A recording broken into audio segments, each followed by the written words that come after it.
Hey, hey, hey, guys. It's me, Shining Survivors.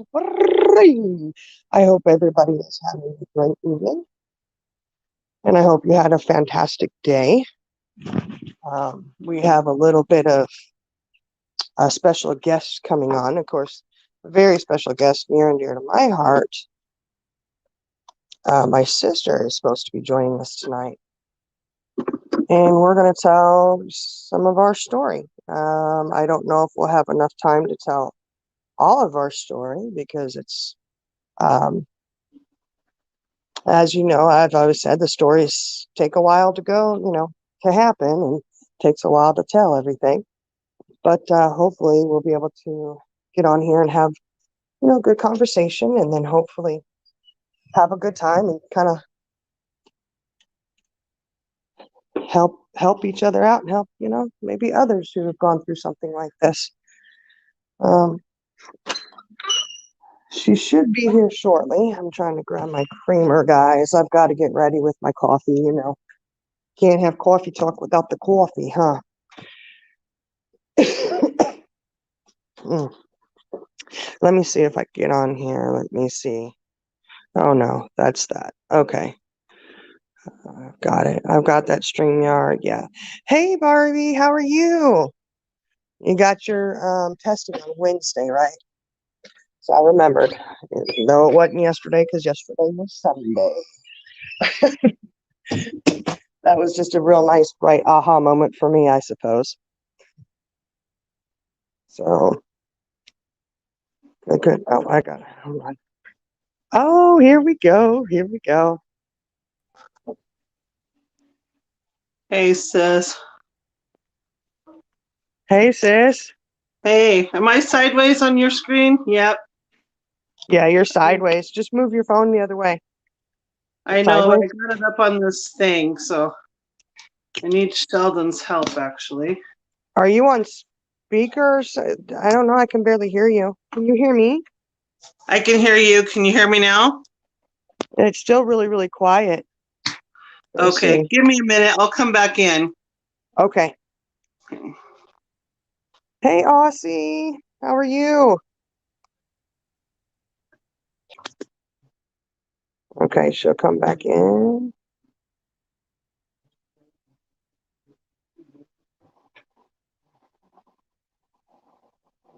Let me click off that and see. Could you guys hear her? Hey, country Christian. I've just got to always make sure I say your name right in here because automatically want to go to the other one. Oh, I'm doing good, doing good. Hopefully, my sister will be able to get on here and we can hear her. I don't know. Could you guys could hear her? Hey, Jenna. Jenna. What you been doing today, Jenna? Uh, what is that? Okay. There we go. Sorry, guys. I think my sister's having a little bit of technical difficulties there. I'll post this again. Yeah. I think we're gonna oh, nothing in the Batcave, huh? Okay. I do love some Batman and Spider-Man. I do really enjoy those movies actually.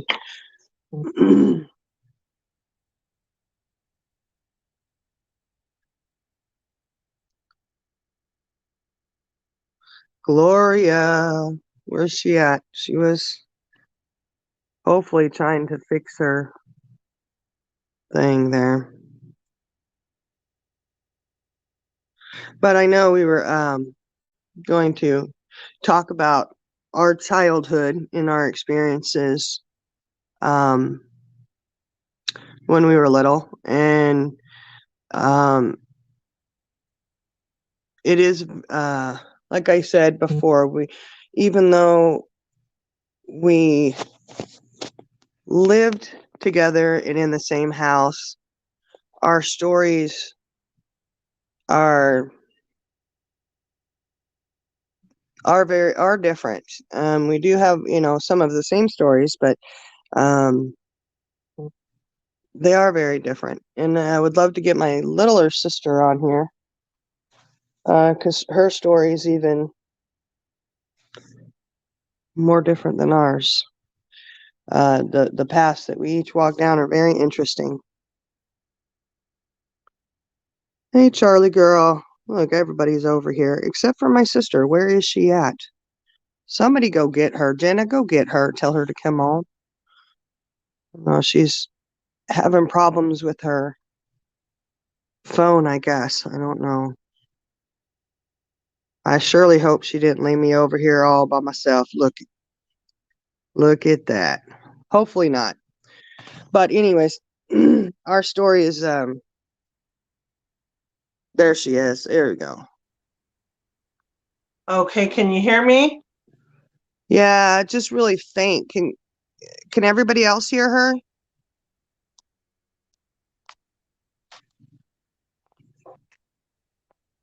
I'm waiting. See. So you look so pretty. Look at you. Okay, they can hear you fine. You just faint on my end for some reason. I don't know. Um, I don't want to sound like I'm yelling.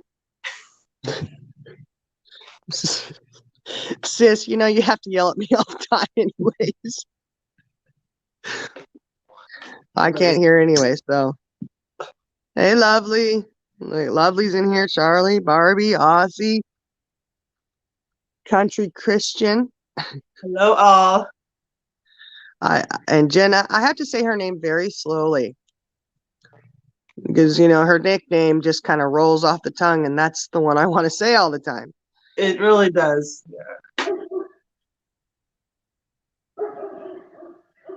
Yeah, I've got headphones, but I don't know where they are. I'm not gonna lie. I took them with me to work, and I don't know exactly where I put them. I'll have to see if maybe they're in my bag in here. I don't know, because then I might be able to hear you better. Let me check my little bag here and see, guys. Give me 1 second. Gloria, you want to introduce yourself and tell a little about yourself? Well, I'm the oldest of 5. Rebecca's the middle girl. Name's Gloria. Raised in Idaho, separate from Rebecca.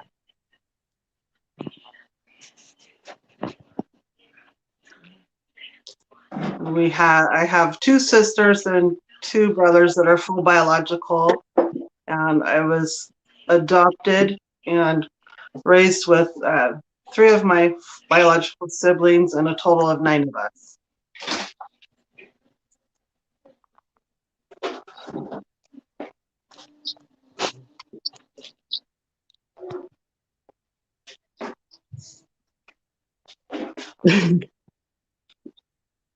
Did you finish, Gloria? Yeah, that's a little awkward. I wasn't going to start singing though. Oh, you can sing if you'd like. That would be a great way to start it off. Let's not.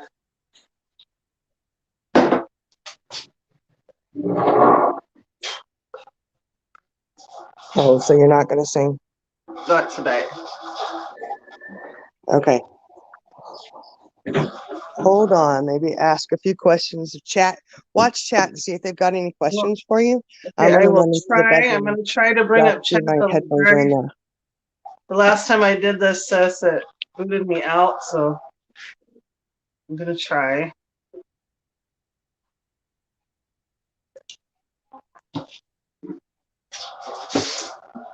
Yeah, it's not showing anything, and I don't know. Let's see, maybe I have to hit that one.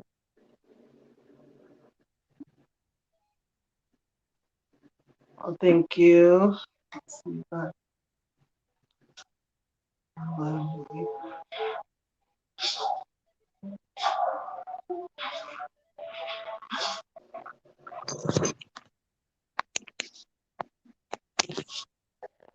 Okay, sis, can you hear?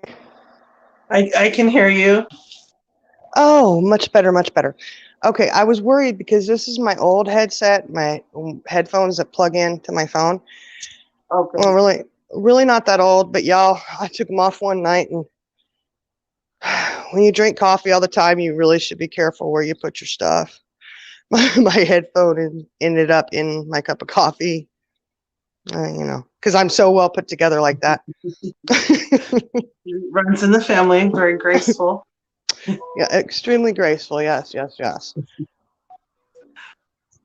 All right, so I think you should start because you were the firstborn. Picture it, 1972.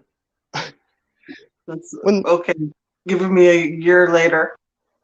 well, that's when the best one was born, which was Ronnie. No, I'm just kidding. This is true. No. Uh, California, and you Well, were. go ahead and get me started, sis, because your memory is better. So if you give me a starting point, I can. Okay, I am much younger than you, so my starting point is going to be a few years into your life. Okay, let's start with, you remember when I was born, correct? I do not. Gloria. Okay, I remember Candy and Waylon's birth. well, yeah, because you were only 3. But you do remember fixing bottles and changing diapers, correct? Yeah, I do. Okay, start there because that's, yeah. Very brief memories of that. I remember we were living in a trailer house in California. Don't know which town. I'm pretty sure Redding, but might have been elsewhere. And I remember the water was shut off because they were working on it in the court. And I remember Teresa, which is our birth mother, sending me out to get water for your bottle. And I remember it was like carnation evaporated milk. It got mixed with the water. And Yeah. I have very dim memories of that place.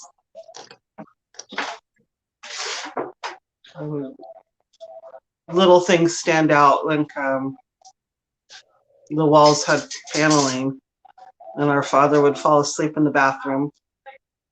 He always did that. That bath water would be cold, I know. Had to have been. I remember you telling, and I want to say that that's where it was, or maybe it was when Candy was a baby, when she would kick you outside all day and then get. Yeah, and a lot of. I remember being outside. I'm pretty sure it was before Candy was born. So I would have been 4. The picture that I have on my Facebook and the cover photo Uh-huh. of Bernie and I Yeah. was actually taken the particular day that's in my memory because I was actually taken into a house by a man in our neighborhood. I was looking for a kitten, and he took me into the house, and I was molested there. It was very young, Gloria. Very young. Yeah, but I do remember that pretty clearly. I could almost describe him. I don't remember his face too much, but kind of sandy, blondish hair. And I know Ronnie was with me, but I don't think anything happened to him. Yeah, he would have been 3. So I'm assuming it happened much actually earlier than that, because that picture I have to be about 3. He was 1. 1.5 to 2. Yeah, I know he's really young in that one. Um, and that was when we were in Reading, right? I'm assuming. Okay, so did you tell Teresa and Ron? No, I don't remember having the words to be able to. You didn't even understand. You weren't old enough to even comprehend it. And yeah, No. so, but that's what happens when you kick your babies out and say, go and don't come back for so long, Yeah. with no food or water, I remember you saying how she would get mad and just start, was it Ronnie she did it to? Just dumping the water. Yeah, that happened, I believe, in Chico. We lived out on this old house. Ronnie and I would cross the highway there. Yes, that's, yeah. There were lots of snakes and things. Our dad worked as a garbage man at that time. So, yeah, I remember going to the door and being thirsty and her being enraged and just pouring the water on us and telling us to get the F out. And I know that you were there, but I don't remember if you were outside with us or not. That's the bad thing, is a lot of my memories that would have you in them, I have blocked. Well, gee, thanks, sis. Well, It's okay though, because we have memories now as adults, and we're in a much better, safer place now. So those memories we can hold on to and not have to block them from ourselves for safety reasons. I think that's why I have them blocked, is a lot of things that happened to you were very, very traumatic, for me to witness. And that alone, to me, and I've told you this before, to me, that's abuse. Just witnessing another child going through something, your sibling, Yeah. and saying things that are, we'll touch on that in a minute, but I just remember, I remember moving. I'm pretty sure we were moving from Cali to Washington. Remember, I told you that. Mm-hmm. But We stopped in Oregon. and I remember the hotel, and it had a big archway, and I thought it was so cool. It's like a Mexican kind of feel, But I remember, I'm trying to think. Some of the earliest memories I have, had to have been 2.5, 3, somewhere in there. My one of the first one was when we lived in Shelton in that apartment. And I remember her being pregnant with Waylon. And, that's when I was never allowed out of the room and I couldn't watch TV, and I just so wanted to watch cartoons with y'all, you know. Um, but I remember, she got mad. For some reason, I always had to stand up at the table. Do you remember that? Glimpses. Glimpses? I guess I must, and I was a hyper child. So, I understand I may have been a handful, but, I remember having to stand up at the table. And I remember one night, or it was actually daytime because it was light out, and she gave me a bowl of lettuce, and I refused to eat it. I downright refused. And Ronnie, I had gone down the hallway, and Teresa was yelling at me to come back, and she had a tinker toy in her hand, those long sticks. And she's like, come here, I'm going to poke your eye out if you don't eat that lettuce. I still refused to eat the lettuce. I was like, go ahead. I was like, no, she could do it. I'm not eating that lettuce, And Ronnie was right behind me. He's like, sis, just eat the lettuce. Just eat the lettuce. She'll leave you alone. Just eat the lettuce. And Ron was there. And it took, she was yelling at Ronnie to, bring her down here, bring her down the hallway. Because you remember the apartment, how it was set up. You walked in the living room, and then there was the dining room, I guess, and the kitchen. And then if you went to the left, there's the hallway for the bedrooms. They were all, right there. Well, when you're little, that hallway seemed pretty long. I'm sure now it'd be like 5 steps probably. Yeah. But she made Ronnie, pull me down the hallway to her, and she was sitting in the living room, and Ron was sitting at the table, and it took getting up to her and her holding that Tinker toy at my eye, and I still was refusing to eat that lettuce, Gloria. I'm so bullheaded, and Ronnie was like just freaking out, and Ron finally said, Teresa, leave her alone. Stop. You're not going to poke her eye out. And Teresa got mad about that and was like, oh, and I got sent to the room. And I remember, like I said, I was in that bedroom without a mattress on the metal frame on that bottom bunk, and the hole that was put in the window. Y'all got to sleep in the warm room. I was freezing my butt off in there. I remember that. That was I think that was in Bremerton. No, it was Shelton in those apartments. Okay. Yeah, I and remember Bremerton, the window being open, and she would say the demons opened the window, and that's why your room was so cold.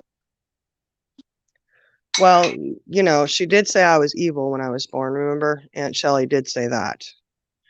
So all right.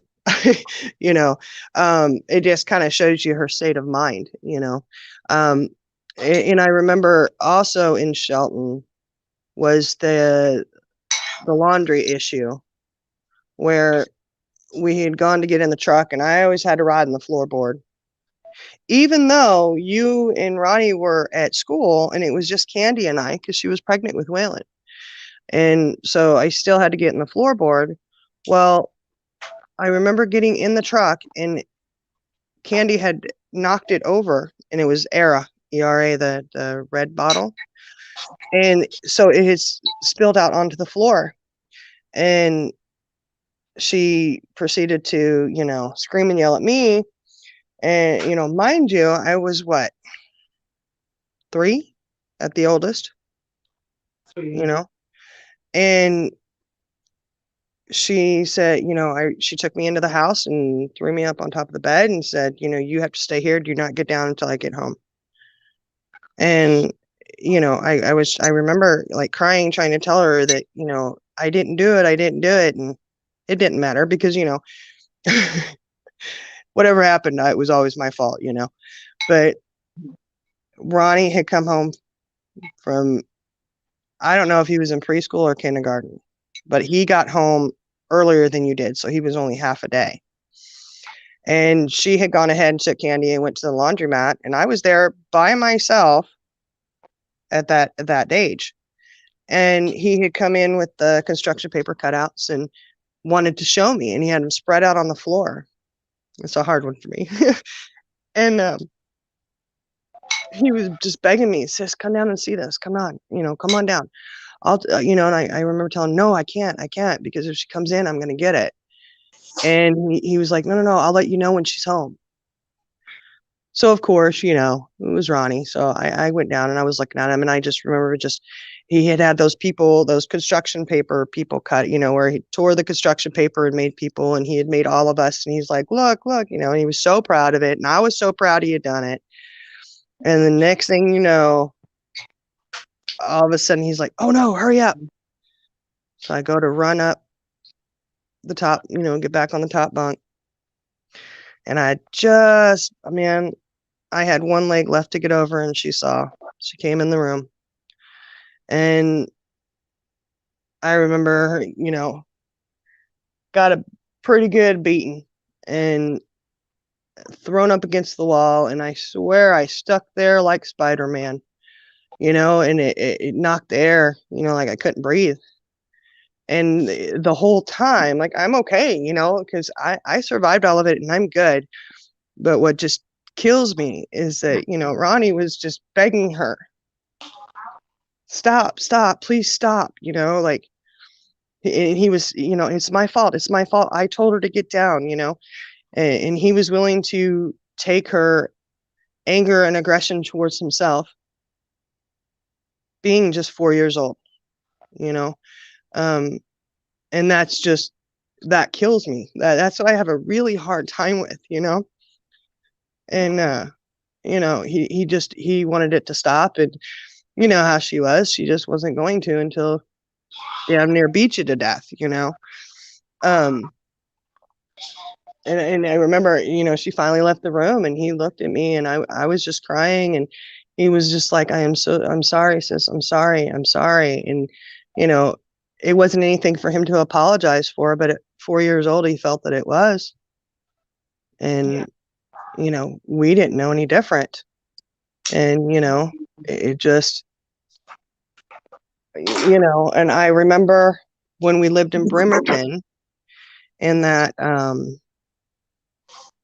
2-story white house where, we had the bottom floor. And I just remember there was a few things there that had happened. And I remember the um, bathroom. Candy was trying to potty. She was trying to potty train her. And she had put me in the tub. And I had looked over at Candy. And Candy got upset and was like, she's looking at me. She's looking at me. You know how kids are.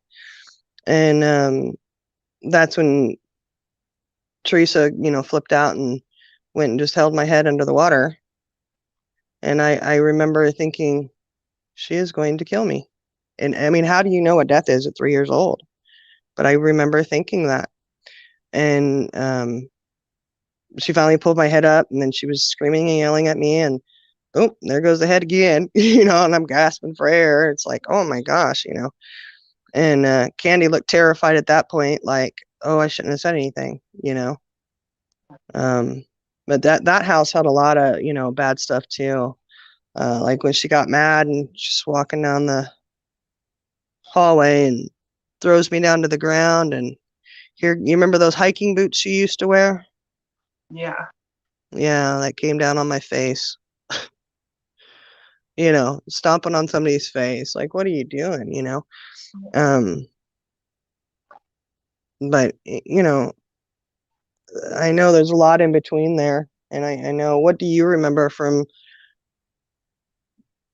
I remember days on end where you'd be locked in closets.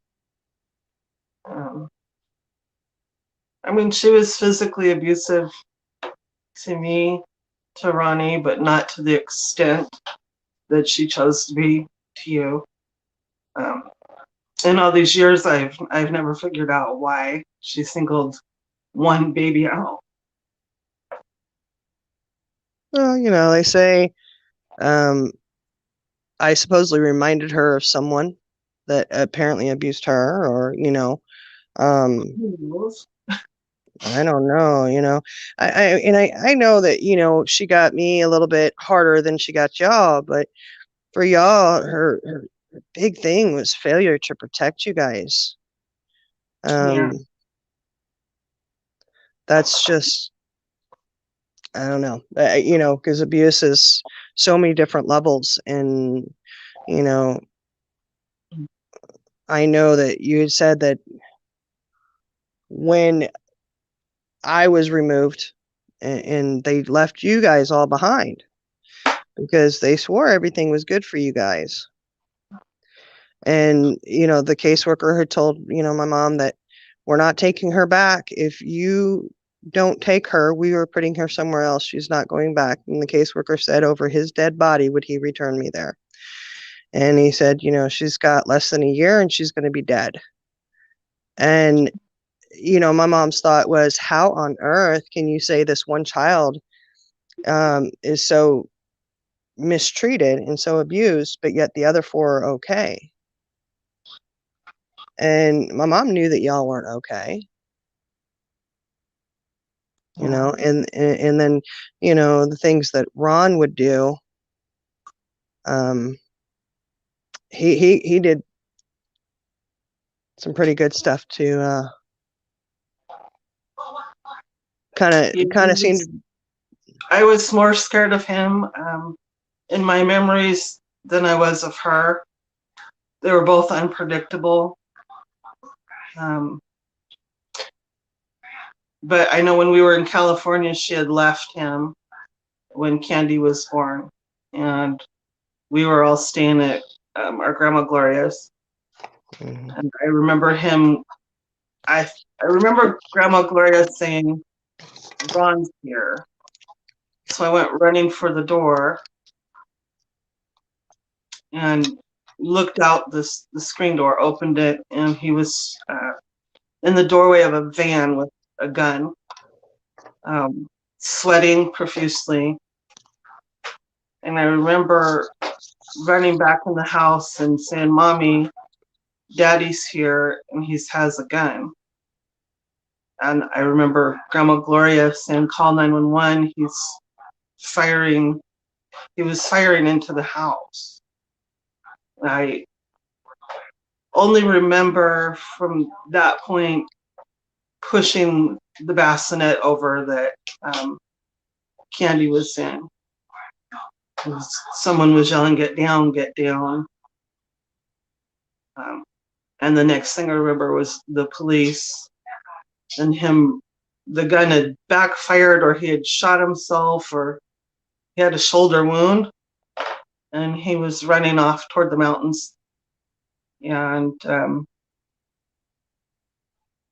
I just remember being terrified that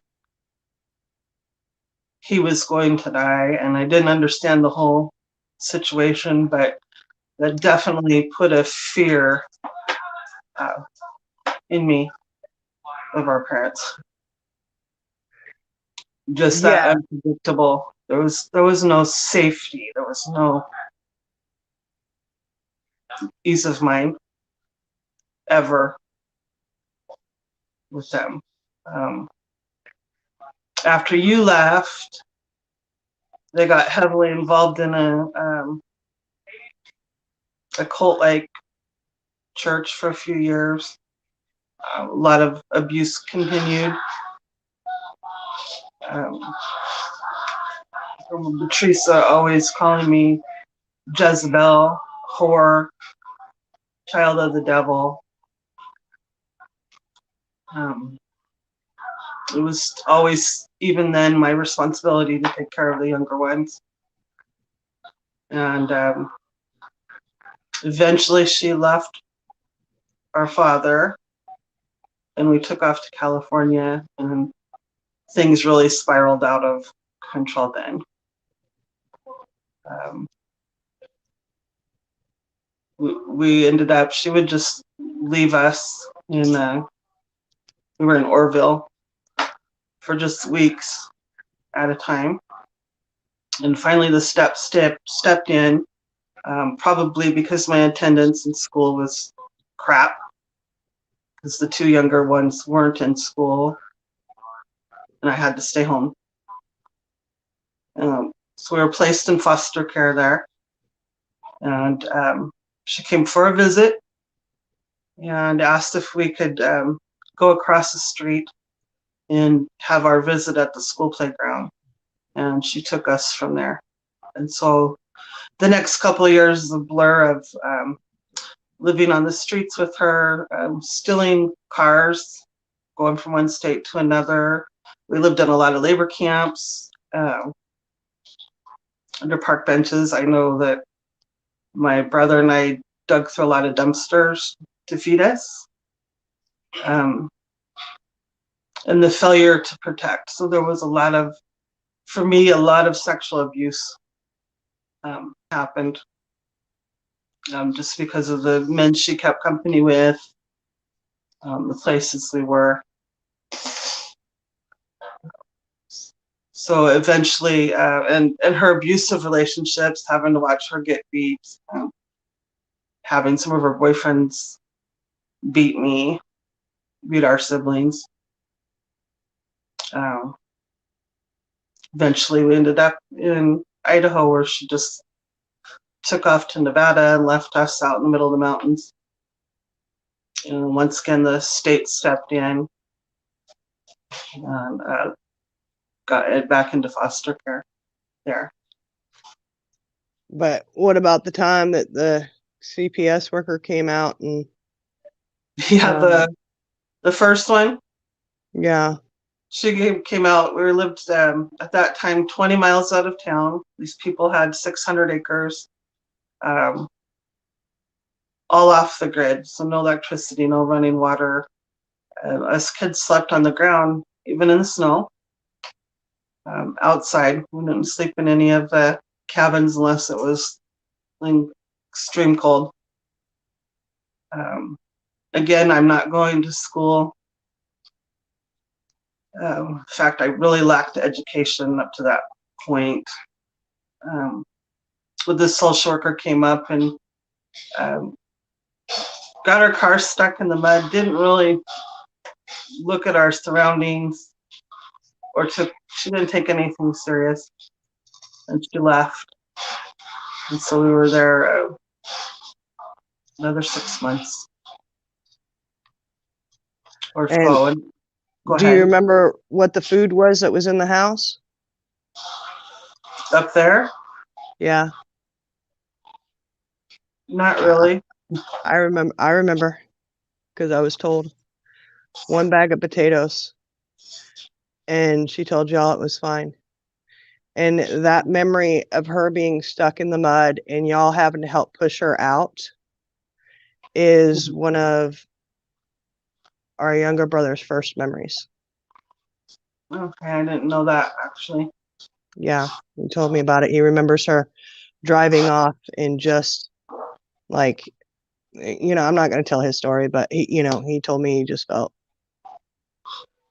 kind of devastated, I guess, and hopeless, Yeah, he's I like, we remember helped. feeling that too. Yeah, like, Pretty hopeless. yeah, we helped push her out of here, um I know when we were younger, and you had said each one of us probably got it, where she would just get so mad and pull us out of the high chair and beat us and throw us as babies, um and I know she has she had mental illness. I get that, and I think for me that made it really hard because we weren't able to go to her as adults and hold her accountable for any of it. um you say, why did you do this? We didn't have that opportunity. um I know when I left, my mom didn't tell me until I was an adult, but I was red from my waist down, red. And I just thought, it was from, because I used to wet the bed when I was little. Okay, not gonna lie. And I was 4. It was my birthday when I was placed with my parents. um and so I always just thought it was because I wet the bed or whatever. But come to find out, like, I have a hard time getting into a tub that the water's really hot. And like, this is going to sound crazy, I know, but like, I'll freak out, and I'll just pull my foot out. If you put your foot in, it's really hot. I'm like, ow, ow, ow, ow, ow, and I pull my foot out. And it's just one of those things that I just always thought everybody did it. Like, and it's not until adulthood when you realize, oh, okay, there's an actual reason for it. And my mom finally told me, she goes, oh no, honey. She said, it's because you were continually dunked in hot water, scalding hot water. And I was like, oh, well, that makes sense. I'm glad I find that out now, just like you helped me figure out why I panic on a locked door. And I think this is so important because, it's definitely, triggers, like if I reach down for a door, and I think I've told you this, where it doesn't matter. I know that there are several other doors in my house to get out of. There's a window right next to the door that I could open and climb out if I needed to.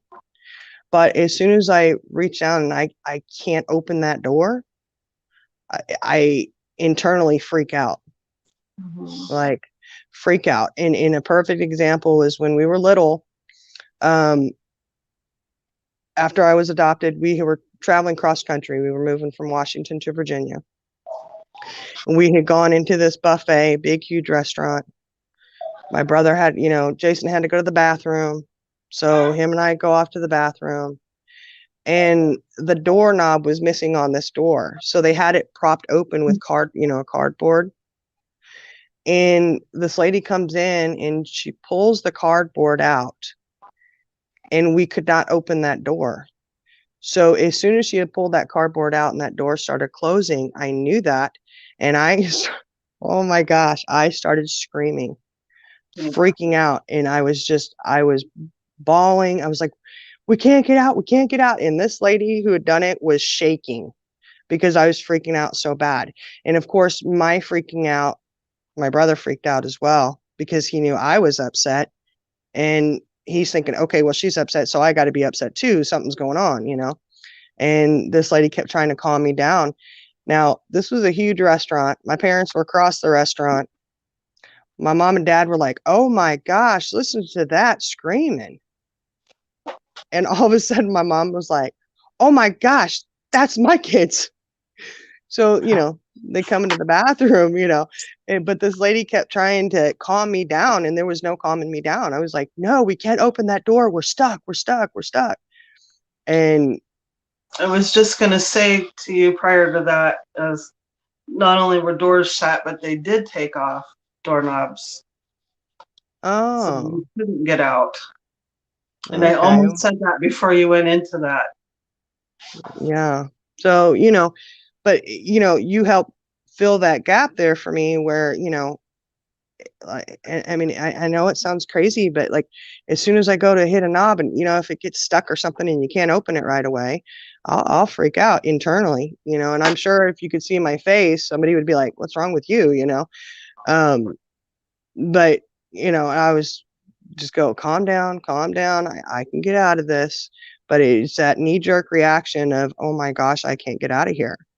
And again, I just always thought that was normal until you told me, well, don't you remember being locked in the closet and dirty clothes being thrown on you? And I was like, no, but that does explain that, internal reaction and the anxiety, whatever you want to call it, She also did that to our brother, to Ronnie. Yeah. I remember him having an ear infection and he was fevered, and now I know that he was hallucinating. But then I didn't know that's what was going on. But because he was crying and carrying on so much, Teresa put him in the closet. Yeah. Well, I remember the story about our younger brother having a head injury. Do you remember that one? Yeah. Instead of taking him into the doctor, the new church, cast out the demon. Well, I had come home from school that day and she asked me what satanic thing did you bring into this house? And the whole spill, Jezebel. She was just for certain that I had done something to bring evil to him. And what it was is he was seizing. He was having grand mal seizures and pretty much one after another. And she sent me down the road to the neighbor's house to call the church. She wanted the preacher, Brother Painter was his name there in Bremerton, to come cast out devils from the baby. And I thank God he did show up to do that, because when he walked into the house and witnessed the seizure, he said, this is he needs to go to the hospital. This is a seizure. This is not a demon. So, yeah, he was the one that actually got her in motion to get help. And then Waylon was taken from Bremerton to Seattle, where he was for, I know, at least a week, 2 weeks. Yeah. Hospitalized. That explains a lot. Explains a lot about him. No, I'm just teasing.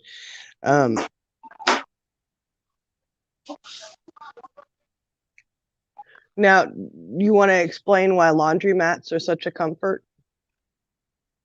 Well, just and a lot of people would know this if you've ever had to live on the streets. It's someplace warm. Mm-hmm.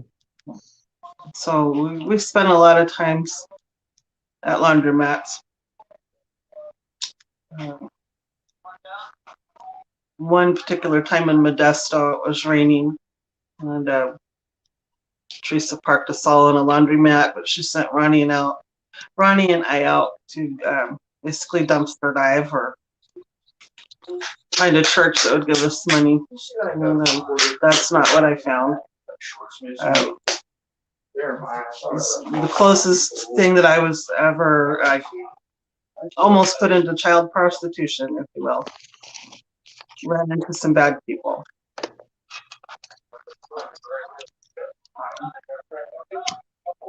It was the one time we came out and told her what was going on with the man posing to help us. And she did get us out of that situation. Yeah, because she actually took you to their house. Yeah, we actually went to their house. Yeah. And he said he had a babysitting job for me, which really wasn't a babysitting job. Yeah. And you remember Hawkeye, right? Mm-hmm. It was pretty bad news too, and that was it just went from one abuse to the next. You know, I know Candy. I know it really scarred her because she talks about it a lot. Like, she mentions it quite often, where he pulled over and held her upside down over the bridge, threatening to drop her, and he had her by one leg. Yeah. You know, he was a. Later, I found out he was the second social worker that intervened and actually placed us in foster care there in Idaho. She said that he had a psych eval. He was a sociopath. He didn't have a conscience, and he was. She was 7 years older than me, and I think 11 years younger than Teresa. Yeah, and, something like that. He was extremely, extremely abusive. And he the one that when you guys were at the hotel? Yeah, and we were in California, I believe, and I was pretty angry by the time I was that age of about 11. I had told Teresa, this is crap, I'd rather live in foster care again. And told her that I'd be trying to go to turn her in. I said to the welfare, that's how I worded it. And I said I was going to call the police because they wouldn't let me out of the motel. And I remember Hawkeye saying, you will be a bloody puddle before the police get here. And he was swinging a belt across my face. I remember my face was bloodied up, but I mean, nothing broken or anything like that. But Teresa was scared of him, so she just stood and watched it. But he was abusive to all of us, every one of us. And that was an extremely helpless situation because the other adult was scared of him. The whole situation was extremely helpless. Remember, we were just children and could not stand up for ourselves, even though you and Ronnie tried, you know, and I love y'all so much for that. Yeah. The first time I got counseling as an adult, the counselor, I talked about you, and she's like, obviously you've got some unresolved issues. And I had explained to her that until I was actually placed in foster care in Idaho, that I thought you were dead all of those years. And the social worker let me know that you had been adopted in Bremerton. Yeah. And told me a bunch of stuff that ended up not being true. She's a straight A student. She's top of her class in ballet. And I was like, oh, perfect, That was true. Well, I did ballet. I was at the top of class, but I did do ballet. She really wanted me to know that you were okay. And what this counselor said, when your sister was gone, you were so afraid that it was going to happen to you next.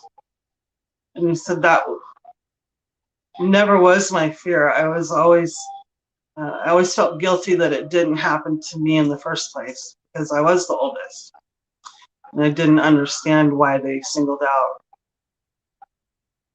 the baby, one of the babies.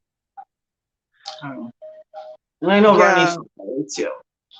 But what they did, y'all did get abused. And what they did to you to me, was horrifying. Right. Like when you came home and I was gone, what did they tell you? That I would be next if I didn't, act right. Exactly. You start acting up, you'll be next. So, and then what did you do? Oh, I looked for your body first. I looked for. That's extremely harmful and abusive to me. I think it is. And I know you said you would go knock on people's doors asking, do you have her? They're like, who is this child? Who is this? Yeah, scraggly headed thing. But one thing the counselor did that did help me start my healing, she had me take a picture of yourself or of a child of about that age. So put a 6-year-old or 7-year-old little girl on your refrigerator or in your mirror, and every day look at her and ask her what power did she have? What could she have done to stop them? And then that made me realize that I didn't have the power. So the guilt wasn't mine anymore.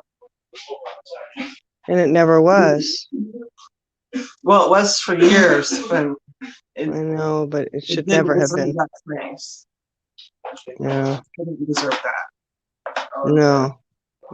And that's why I say that's just so harmful. Like, how could you do that? Because, I've always told you this is like, I'm good. I'm here. I am good. I can talk about the crap that happened to me all day long. It doesn't bother me.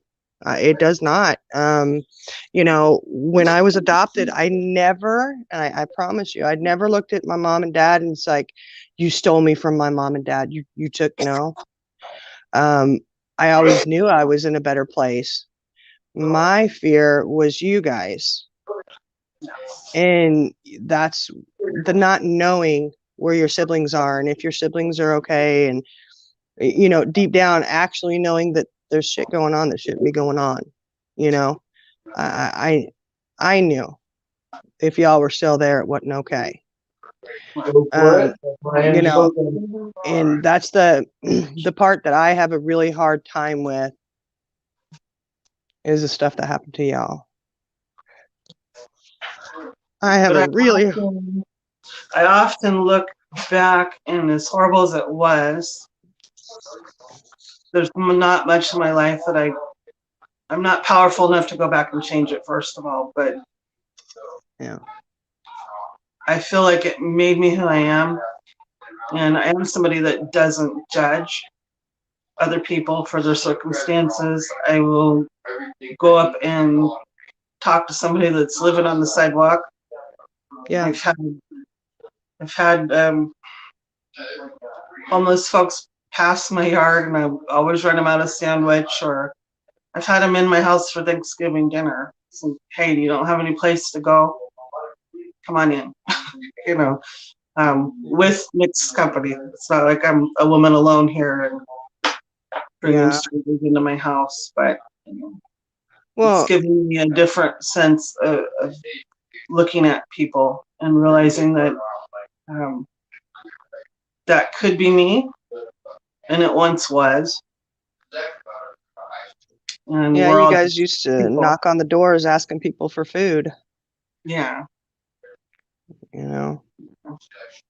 Was a pretty good salesperson back then too. Uh, Tell us about that light bulb story because I love it. In Bremerton, the church sold light bulbs, and so um, it was to build a school, and so I would go and sell the light bulbs and ask for donations at the same time. And I was like 8 years old, but my thought was that the light bulb money went to the church, and the donations were mine from God. So I got a lot of gum, and you know, I don't know. I don't know if it was sad big eyes, or I would take candy with me, and they'd always want to pinch our cheeks. You know, but we sold Yeah. a lot of light bulbs. Until Teresa found out. Yeah, She got a hold of some of your money. yeah. That's Yeah. that's the truth.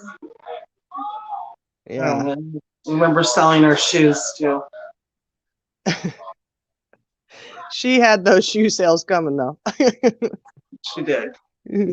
Yeah, I always got a kick out of when you would say how she would flirt with the mailman Yeah. and he didn't have money for food for the kids, but she sure would buy a Pepsi for him. Every day he got a Pepsi.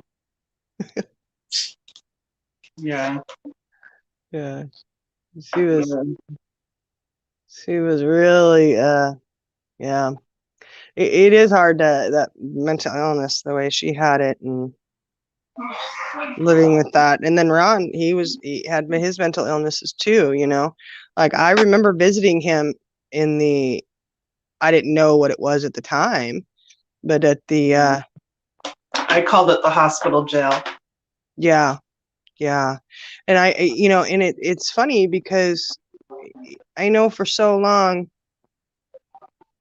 I remember having the conversation with you how you always thought it was Ron who was the main abuser for me. Mhm. And, you know, I was like, no, it's Teresa, you know, like, you know, like I remember being so thirsty and yeah, I was in the kitchen trying to sip water out of the roasting pan that was in the drainer. Clean, you know, it was clean. That was clean. I know the toilet water I tried to drink one night, that toilet water was not clean, but I won't talk about that. You know, but I remember Ron coming in, he had his hard hat and his lunchbox. And I had ran back to the bedroom as if he didn't see me coming out of the kitchen and running down the hallway. And I got in bed and I pretended to be asleep. And I just never forget him coming in and he was talking as he walked in the room, you know, and knelt down. He squatted down. He's like, I know you're awake. Are you thirsty? I know you're awake. I saw you in there. And he was whispering. And I remember he took me into the kitchen and got me a glass of water and let me have it and go back to bed. But he was very quiet not to wake Teresa up because that wouldn't have gone over so well. But you know, it's just the different things that, like I said, our stories are so different, even though they're the same. You know, and like the time I know I was telling you when we went to some park somewhere, some I don't know, but it had the river where you could slide down the bank. It was like a mudslide, you know. And Teresa was getting the food ready. We had food that time, but there was other people that were there. And I remember she actually smiled at me. And again, I was probably like 3.5. And I remember being horrified that she was smiling at me because she never, it's the only time I ever remember her smiling.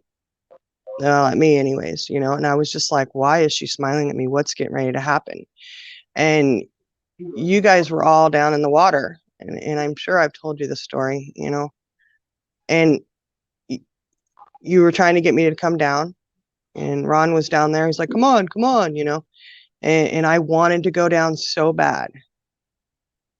And I would go and sit down like I was going to slide down because I wanted to. I really did want to go down there. And Teresa was up there going, go ahead and go down, you know. And again, to me, if one of my children thought this about me, I would be just totally mortified. Okay. But I just remember thinking, if I go down there, I can't see how I could get back out. I didn't see a way that I could climb out. And I thought, and I was looking at her when I thought it, and I was like, you'll tell him to leave me down there, and he will. And I'll be in that water by myself. And I'm guessing it's because, you know, she did have a lot of control over him. And I know he would come home, and when he would see things were really bad, he would take me to Grandma Irma's house. And I spent a lot of time there. And, you know, but as the caseworkers said, it was too little too late, that you knew there was abuse going on. And he didn't do anything else to stop it. He didn't, Yeah. you know, and he had his own demons as well, you know. But I know the main contributor to my, you know, what I went through was her. A lot of those bruises, because I know when the caseworker picked me up, they were like, there's over 30 odd bruises. How do you explain that? You know, oh, she's clumsy. That's what Teresa would say. And most of those bruises were from her. Not saying that Ron didn't put any there, but I know what he did the night before I was removed. And you know, that was abusive. But you know, that was the only time I remember him being cruel to me. Yeah, I don't remember him being necessarily cruel, as I do remember her being very cruel. But I remember him being explosive. He was the unpredictable one.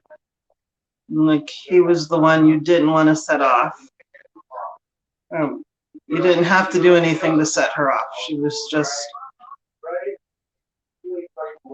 always delusional and always set in her beliefs and abusive.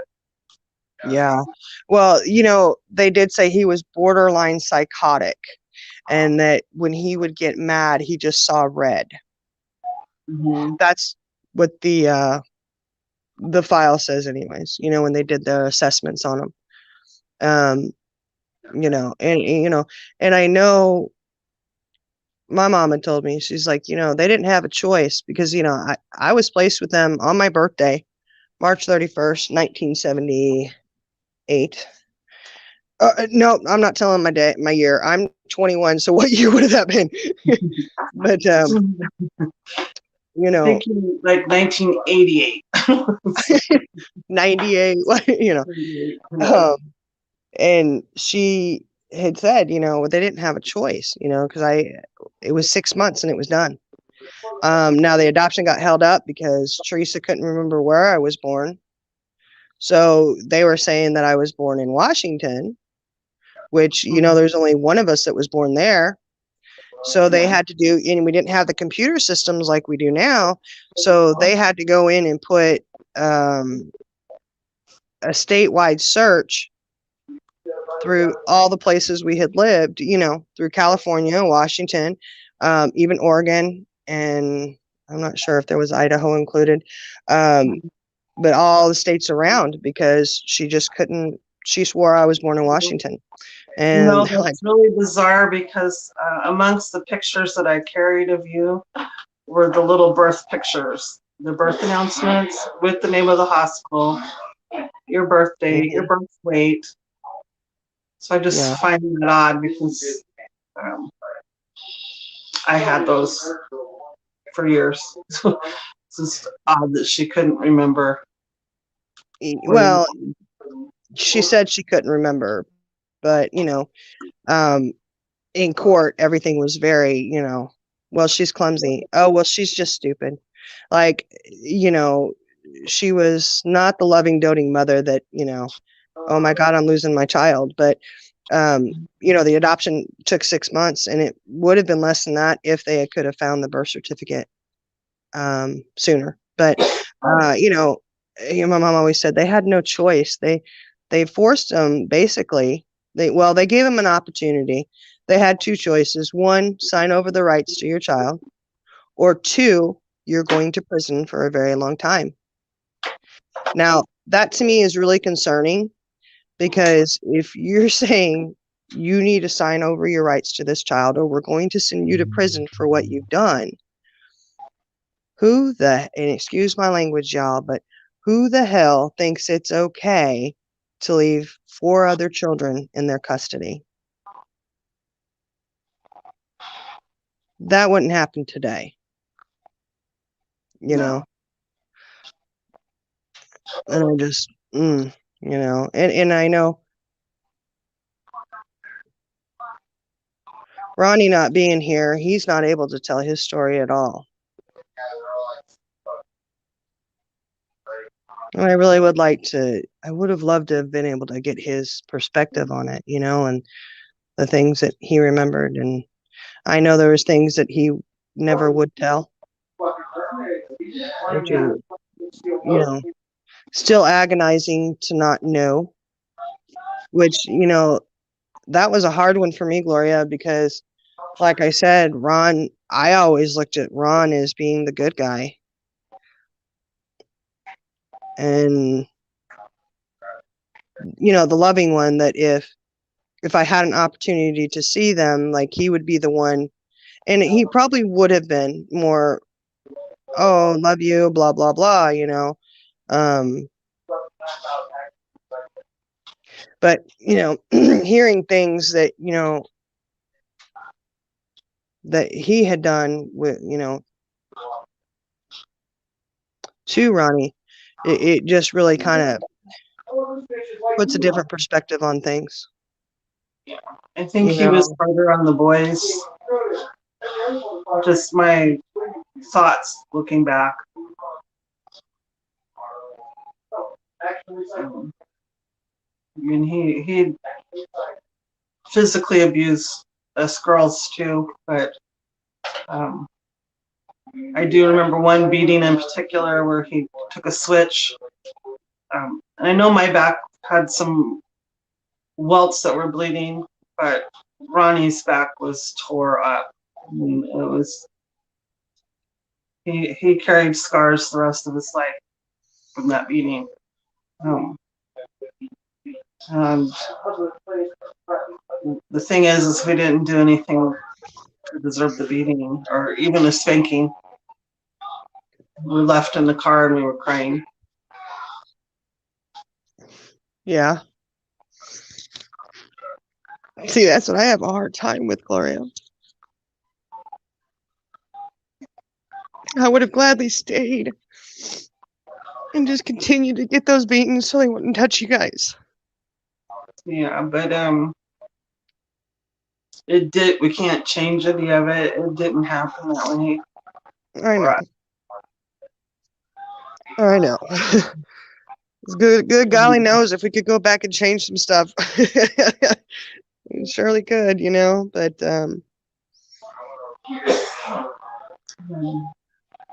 our brother Ronnie ended up being a pretty badass guy.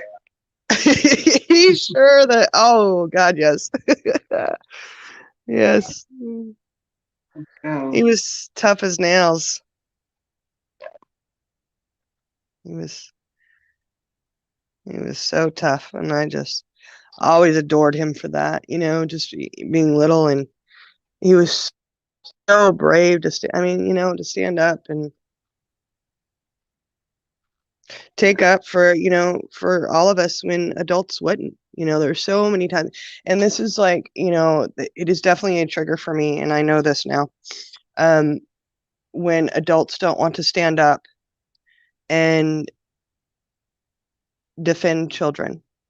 You see that something is going wrong, and you think it's okay to just go ahead and take a step back and ignore it. And, I think of all the adults who failed on that aspect for us. And it's just, wow, but I do know, like, I always say birds of a feather flock together. And it just kind of seemed like, I'm not saying everybody in our family was abusive. I'm not saying that, but the dysfunction runs through the whole family, it seems like. And then the people they surrounded themselves with a lot of the time were abusers, were predators. And they just gave them access to all of us. And, and I remember Candy telling a story about, this guy that would take her to the shed, and everybody just stood around knowing what was going on and didn't do a damn thing. I know which one it was, and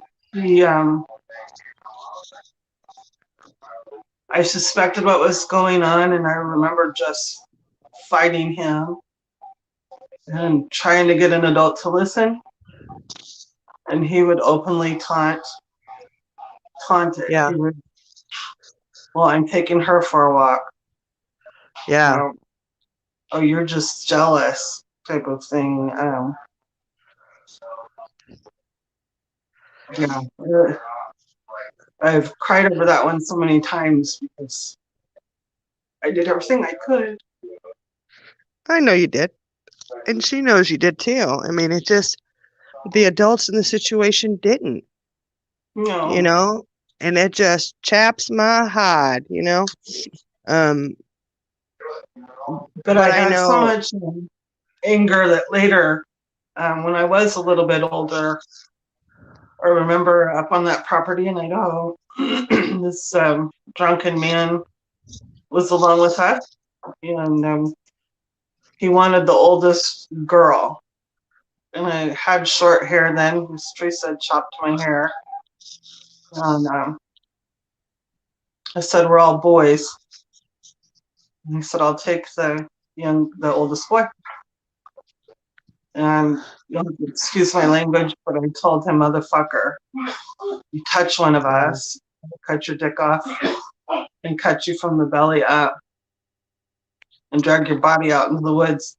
And I probably could have done it. He was drunk enough. None of us got touched that night. Nothing happened, but I was, by that age of 11, I had such anger that I probably could have killed him and not batted an eye. Not felt anything about it. Yeah. And you felt that, and yet you were just a baby, and that's my question, is where were the adults? Why, they should have been even more passionate than that. And it's just that failure, the failure to protect, and it's an odd one, just, I don't, so I know as an adult now, it's like I fight for a child. I don't care whose child it is. I don't care if the mom says, oh, let him do it. Oh, honey, you going down too. And you stand up for children as well. I know you do. And it's our job as adults to do that. I feel like we're the protectors, and that's how it should be. And and I know it's funny though, because you did take care of us, and when we get back together, and even when we're not together, even just conversating on the phone, you step back into that mom role so easily. And I don't even know if you realize you do, but we've noticed it. You're just still even dealing with each one of us, like, oh, Wayla did this, Candy did that, Rebecca did this, and you're like so diplomatic about it, like a mom would be, and be like, well, you know, uh, whereas siblings a lot of times would be like, well, I'm on their side, but you do step back into that role. And when we met Teresa in Reno, it was, I mean, it was obvious before that, but it was really strong then. Like, you even went to mothering her again because you took care of her as well so many times. And Candy and I were like, I don't remember what we had to go downstairs. We went to go do something, get coffee or something, and we're like, Gloria, we're going down to get some coffee. We'll be back. And we were just like, and Gloria's just taking care of her, and like, cause when we were in the casino, you I don't want to say you got stuck with Teresa, but you were with her, and we would kind of come over and chat, and Candy and I were like, okay, let's go. You got Teresa, she's sitting there with her $20 and pulls out 16 and has her winning $16, betting a penny, that's a lot of spins on a penny, but it just, see her was interesting. And then I to see it, remember holding hands with you and Candy and walking down that sidewalk and seeing her in the distance. And I remember you were starting to like almost hyperventilate. You were really obviously tense, and Candy was shutting down, getting smaller. yeah, And I remember we were talking, and it was said, first of all, she can't hurt us anymore. yeah. And then I think I said, most importantly, we need to get a close look at this bitch's face to see what sort of plastic surgery we're facing down the road. See how she's aged. Yes. Yeah. They're kind of light things, but that was in itself was healing. Seeing her, sad because we couldn't hold her accountable. Yeah. She was very obviously schizophrenic. Yeah. And not in touch with reality at all. Yeah.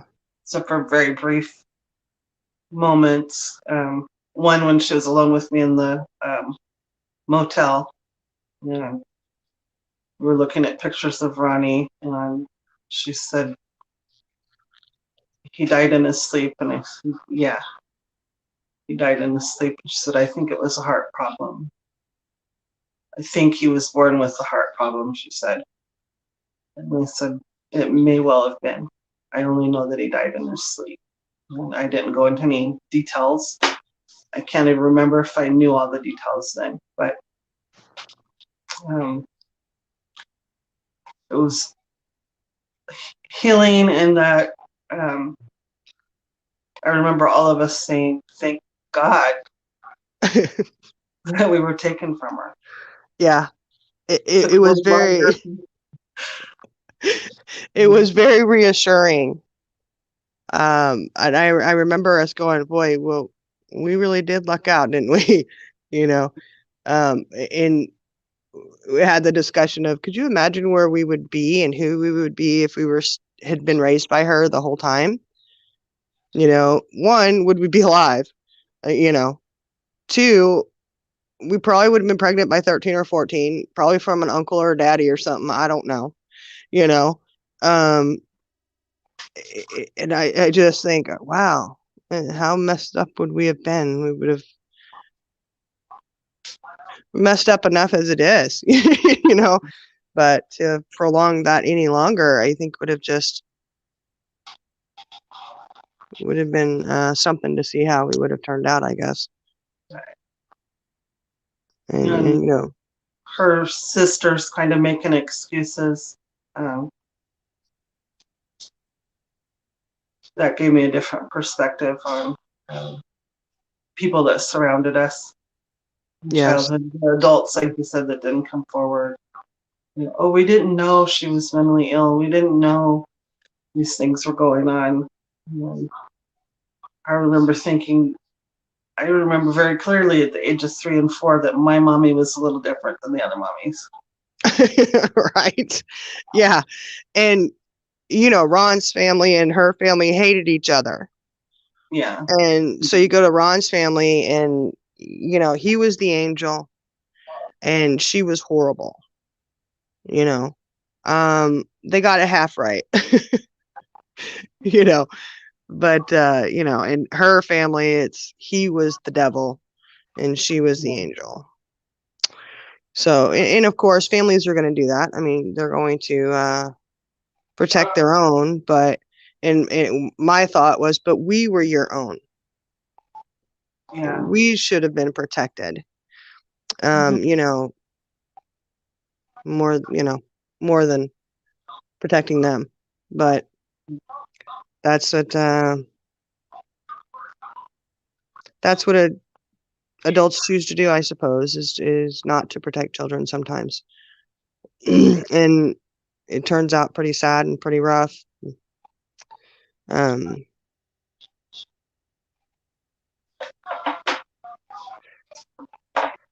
but I know the strength that we have now as adults, and to me, it's awesome. You know, um, we always say that our past, it helps form who we are, but it doesn't define who we are today. And to not, you know, be that type of person that they were. Right.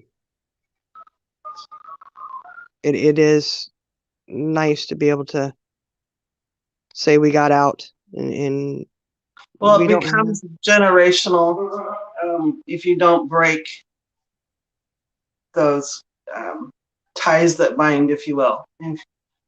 yeah, If usually it takes one generation to stop it, and I think that was us. I think that was our sole purpose.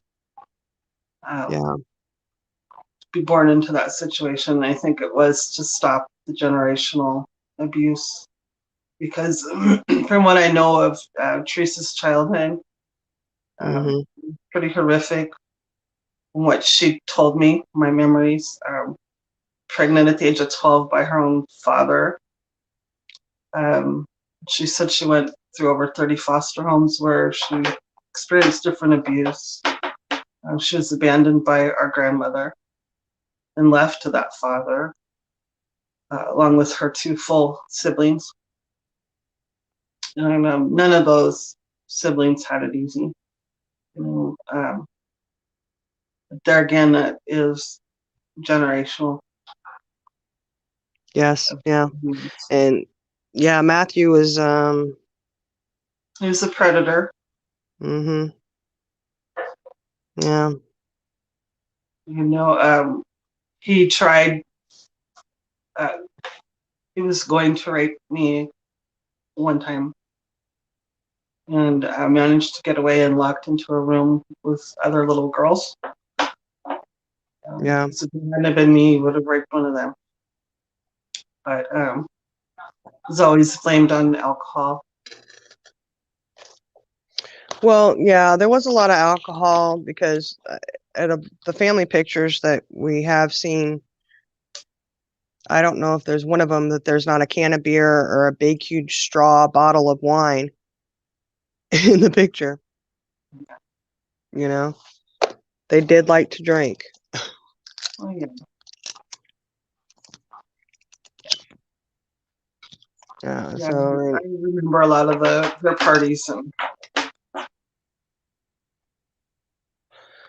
tell a the lot of story about the egg. Do you remember that? I think you were like 12 or 13 when she came home and she had been out. no, it had to be for the age of 12. I was in, Oh, that's right. 10 or 11, I guess. I know it was shortly before.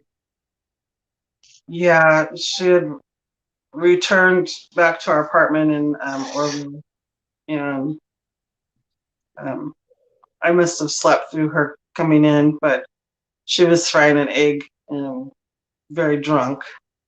And I just heard or maybe it was at the neighbor's house. I heard a thud, and then I come in, and she's just on the floor with a spatula in her hand. Ah. But yeah, if that's what you're talking about. Yeah, but you left her there and then ate the egg. Oh, yeah, most likely. It sounds like me. Yeah, that always cracks me up. I vision that, like her just boop. Finally, she cooked a meal. Yeah, isn't that the truth? Yeah, that's probably pretty close, to the only meal she ever cooked. Yeah, I don't remember Yeah, her cooking much. no, no. And I know when we were little, we obviously ran out of food a lot. Um, because after I was adopted, we had run out of milk and I was freaking out. I was just beside myself. My mom was like, "Oh my goodness, you were so upset and crying." And so what she did is she put me in that 1972 Blue Beetle with the white interior, which I want one of those so bad. Um, and we lived out in, Tahuya, off the Tahuya River there, out in the middle of nowhere, miles from the nearest store. And she's like, "Come on, let's go." And I was crying. She said I cried the whole way to the store and all the way into the store until we walked out with the milk is when I finally stopped crying. Yeah. you know, and then I was happy with it. But I didn't believe her that we were going to get more milk. But it's because we didn't have the food. And I was one of the only children she had ever come across that didn't like peanut butter. Yeah. And the Yeah. caseworker said because that's what we had a lot. Yeah. We did. Um, I think that's all right. I've got a lot of pretty good cooking skills, and I think it comes from childhood. Um, so we stayed, like I said, in a lot of labor camps and different reservations, and so I learned pretty quickly how to make tortillas. Because it was always beans and flour and shortening, Yeah. cornbread, fry bread. So there was a lot of times we lived off of breads Yeah. growing up, but I feel like I'm the cook that can make something out of nothing. Yeah. And it's funny Great. because they always say that's some of my best meals. Some of their favorite stuff is when I just throw something together. And I'm like, well, this is what we got here. I'll make this. And it's so funny because Brian attempted that tonight. I had Not fallen quite as asleep. skilled. He was like, I had pulled out meat out of the refrigerator earlier today, out of the freezer. And I had taken a nap and I woke up and I was like, oh, what's she cooking? Yeah, he's like, well, I just threw something together. Hopefully it works. Bless his heart. He doesn't usually do that, like throw something together, but he did. He made a pasta dish with some meat and he even got the beef broth out and was cooking up, man. I was like, you're learning. So, but I know like that food issue, like, how it affects you long term. And I know, um, doing foster care. I remember a friend of ours, the little girl that they had would eat out of the trash can. And it really bothered my friend. And she's like, we've had him 6 months. You'd think they'd know by now. And I just remember I told her, I said, honey, she's going to deal with this for the rest of her life. And I said, 6 months is nothing. This child's been starved. Um, that's what she knows, is to get food out of the trash can, and I think a lot of people don't understand that it doesn't just heal in 6 months or whatever. And I know when I look at how I do things and how it affects me, like with the food thing, and I've told you this, I think, where I have to stock my pantry and I have it nice and neat and everything in place. And it's an internal battle. And my kids eat okay, but I have to tell myself constantly, it's okay. I'll go get more. It's almost like you want the food in there and you don't want it touched, you know, and now I just write a list and I go, okay, I need 4 more things of spaghetti sauce. I need applesauce. Like I went in there tonight and I was like, oh, applesauce is missing out of this spot. We need to get some. We're not going to die if we don't have applesauce. We've got, mandarin oranges and pineapple and fresh bananas and apples and, but it's still, I got to fill that slot. It shouldn't be empty. Yeah, and for me, I have like a year's supply of food tucked away in a room. Wow. Rice and lentils and beans, and I can things and stock them back. And, I'm prepared for the apocalypse. Yes, we've got to be prepared at all times. Well, Yeah. I, just not knowing when that next meal is coming, it does play, it has effect on you, and it's lifelong effects. The thought of my children going without ever. Yeah. And a lot of the food I have stocked, my grandchildren would turn their nose up at, but I'm always saying to my daughter, if we're ever in need, they're going to get hungry. They're going to eat rice. They're going to eat rice and beans and whatever. And they'll learn to love it. It's got to be better than rice and powdered sugar. Wasn't that a meal that you made in the Idaho? Yeah. Yeah. Even cooking for us, somebody had to, because Teresa wasn't there a lot of times, Yeah. But, and like I said, it would be nice to have Candy on here and have her story, because hers goes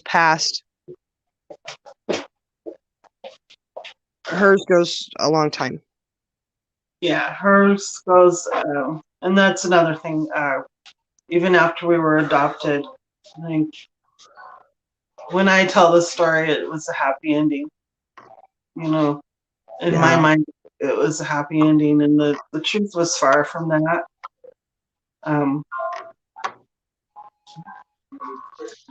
It was a lot different for Candy, and things that I was unaware of that were happening, and that's her story.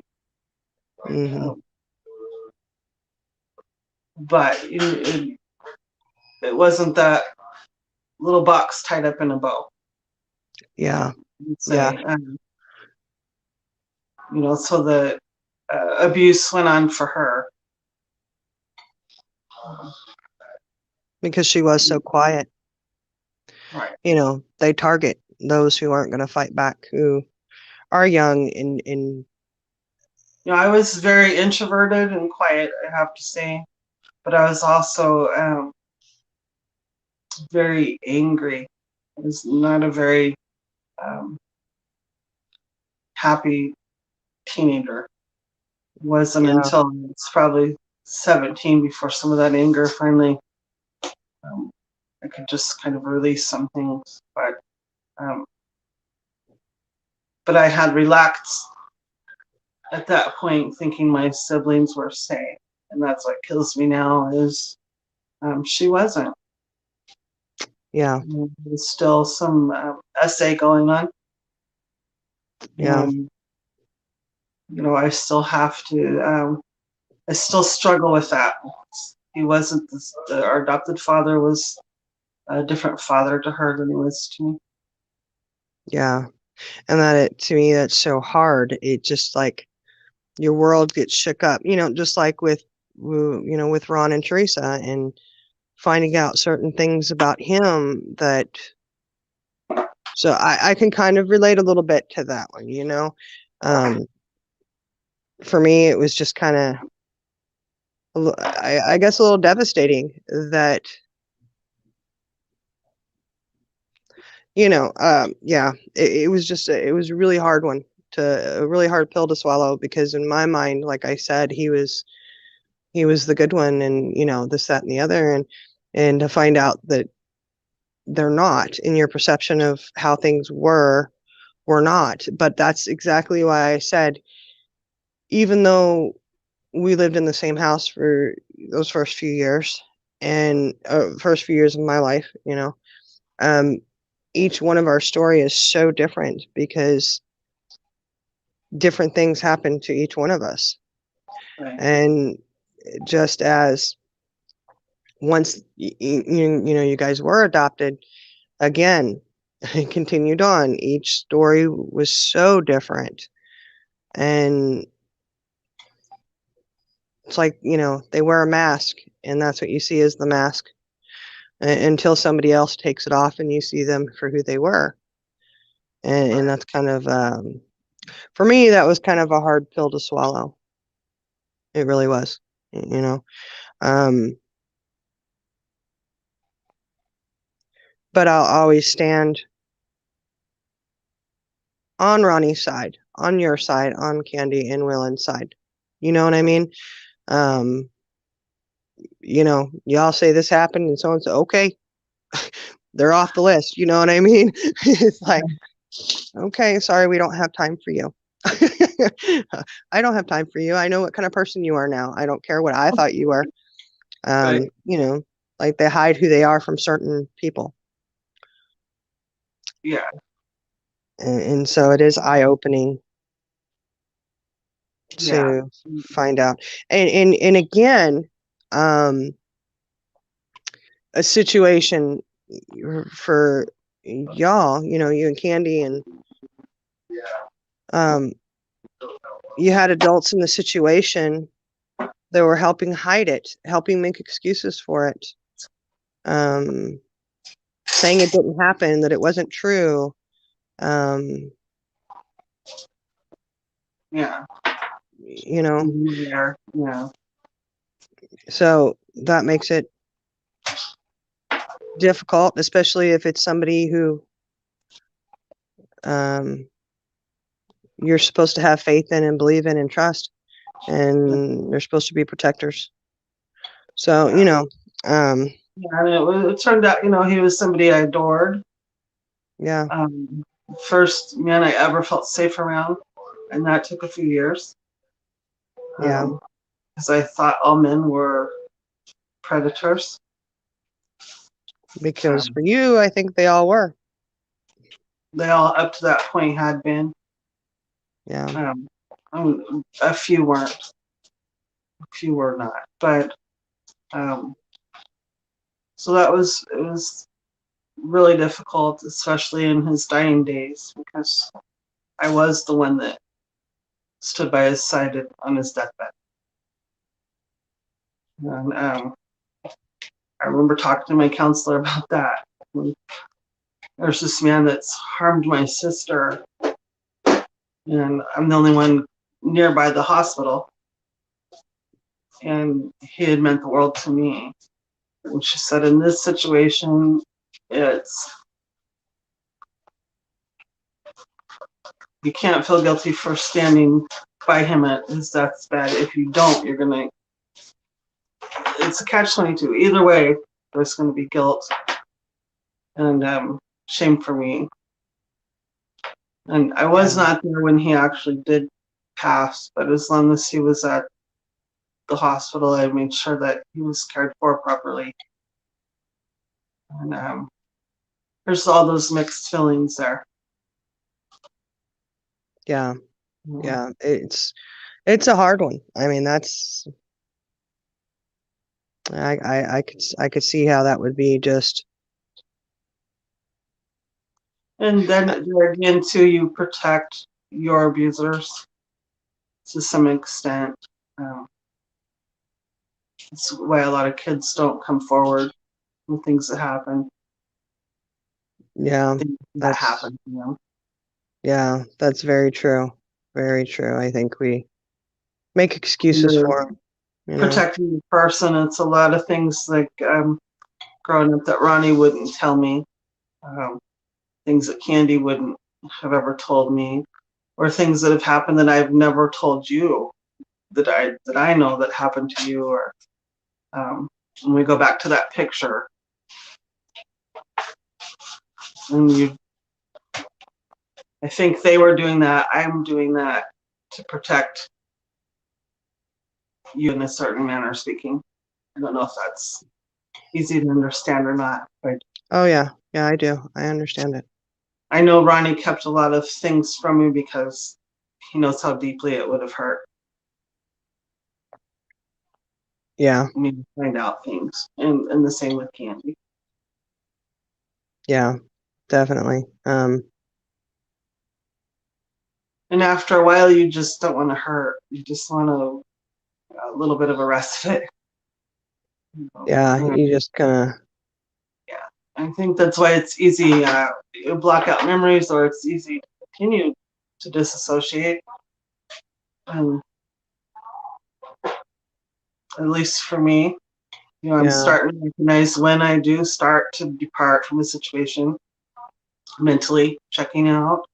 Um, and I'm learning that it is okay to hurt and to deal with anger and things as it crops up and not shut down from it. But Yeah.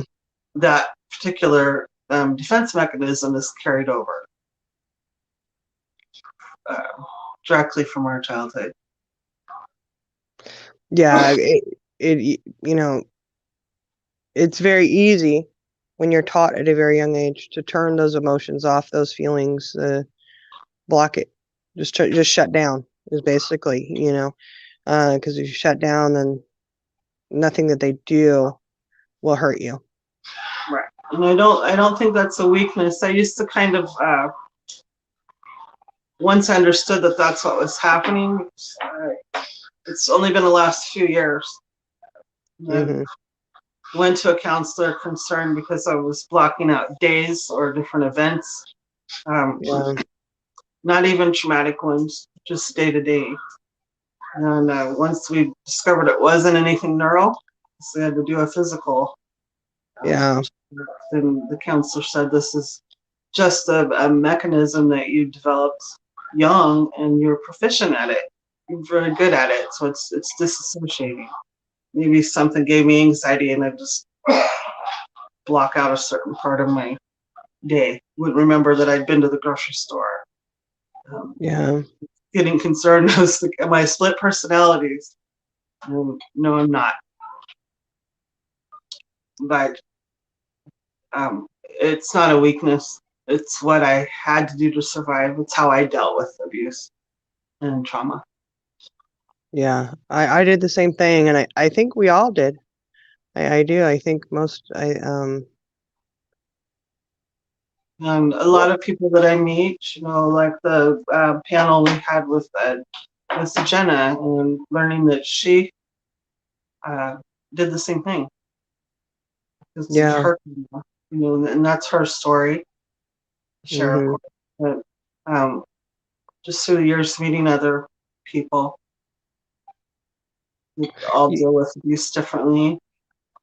Yeah, but you do hear that a lot, though. You know, people like, oh, I can shut my emotions down. You know, get pretty proficient at it. you know, You said uh, certain things will trigger something. It could be a smell of someone's cologne, or in relationships, maybe how your partner touches you. hmm. That's cropped up quite a few times in my life. Uh, I don't like to be woke up from sleep uh, in any intimate manner. Yeah, me either. I get so mad.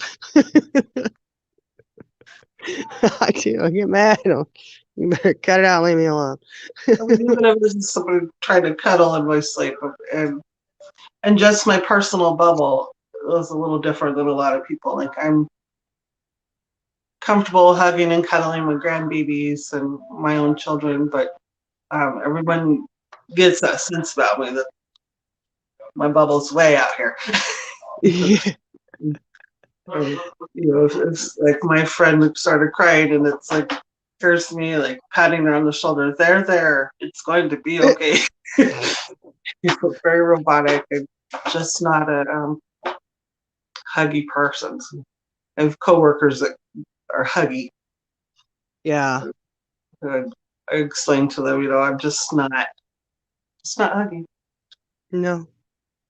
Now, when you taught young, touch is bad. I think that kind of plays a role in. I'd rather not touch you. Yeah, I'm kind of the same way. So it's all right. We're sweet in other ways, though, Gloria.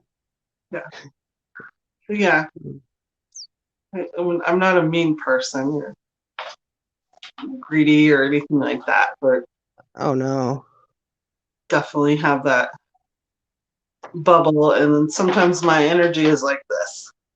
And I've had a few people in life point that out, like bring that energy like a little more level. Oh yeah. Uptight. No, I just tend to get quiet when I'm around people I don't know or any kind of situation. I'm like, okay, let me just sit here and be quiet and observe. So It was a lot different. Like in my 20s, I guess I was more of. I wouldn't call me a pushy person. yeah. But I was going to take care of everything. If my friends had a crisis, like stop crying. This is something we can take care of. I'll fix it. Doesn't always work with men or relationships. It shouldn't just say men. It doesn't work in relationships. It's just like, yeah, I can fix that. Yeah. Something can't be fixed. Well, again, that's that, mom role that you played Right. basically your whole life, So it didn't make me, like I said, I wasn't really ever a pushy person. But if I see someone bullied or an underdog in something, then I'm more likely to get myself into a fighting situation. Yeah. It's a trigger. Yeah. So a lot of people are like, you're so easygoing and not confrontational, but Lord have mercy if you get me. And I've had some very public situations. Reach out. I know. Dragging me out of bathrooms because somebody was rude in the bathroom. Or that was Reno. Candy. I wish Candy was here because she could tell you too. yeah. You don't remember it though, do you? You still don't? No, I had another incident in a casino where a stall, the particular bathroom stall that I was using, didn't latch. So I'm doing one of these numbers where you're trying to hold the door, and finally it was just like, let the door go for a second, and this lady burst in, and instead of just saying, oops, I'm sorry, she said, you should latch the fucking door. And I went off. Absolutely went off. I mean, I threw that door open, was like, listen here, bitch. Oh. Instead of just giving me pardon me, excuse me, that would have sufficed, but no, you have to go and say, lock the fucking door. Well, the lock's broken. And my friend Nicole was like, come on, Glo, let's go. You're going to end up fighting this lady in the bathroom because she was crossing you. Gloria, that's kind of the situation that happened at Reno, just reversed. Oh, well.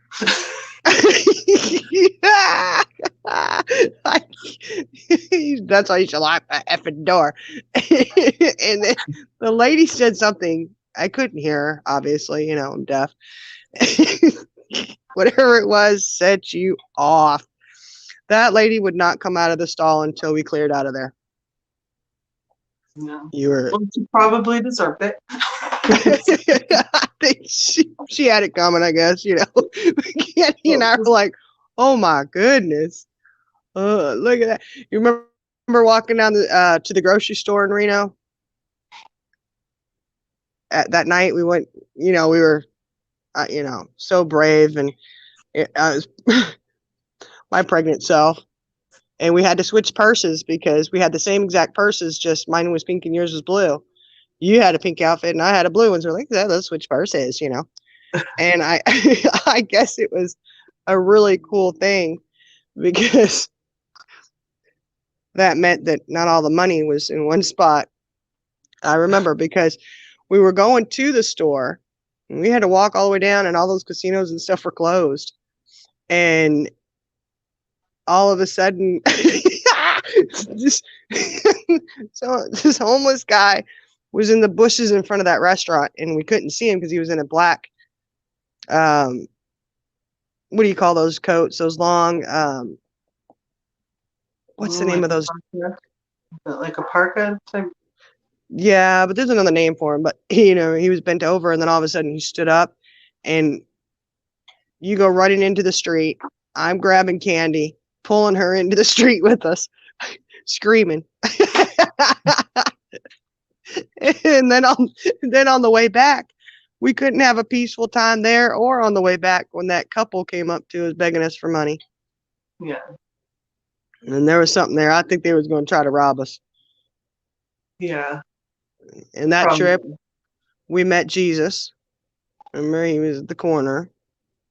I'm Jesus. I'm like, oh, look, there's Jesus.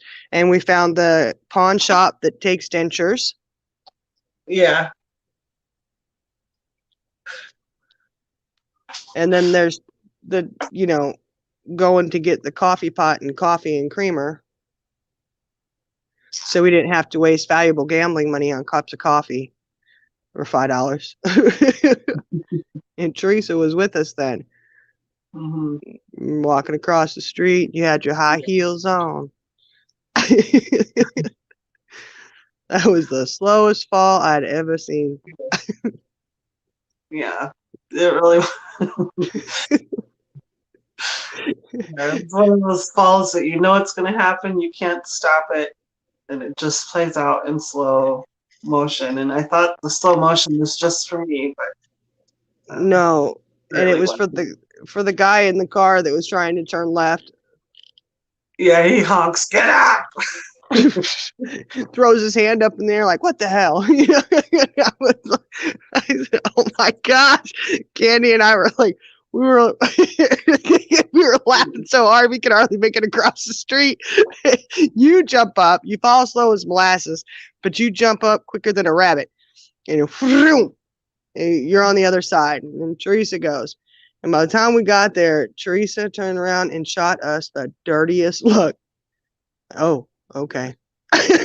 Stop laughing. I was throwing the coffee pot up too, because I just thought I can't land, have it break in my face.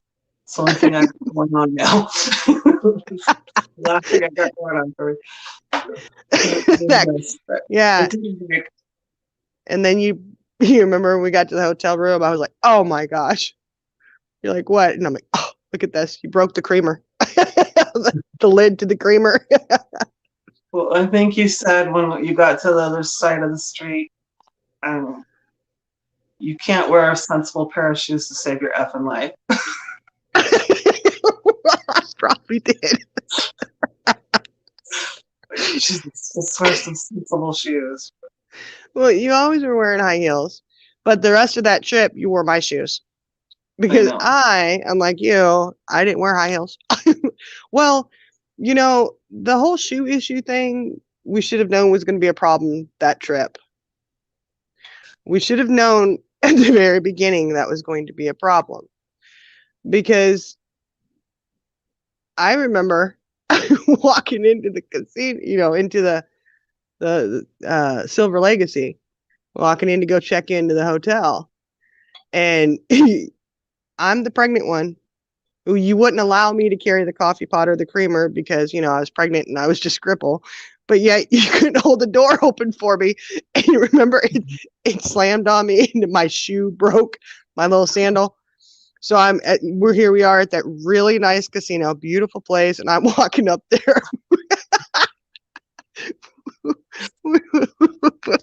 We should have known shoes were going to be an issue. I mean, really.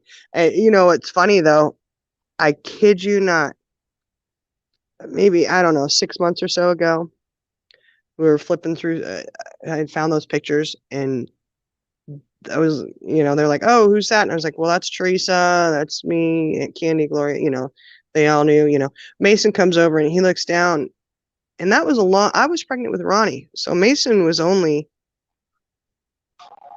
4. I think he had just turned 4. Mhm. And he looks down at that picture. Here he is, almost 21 now.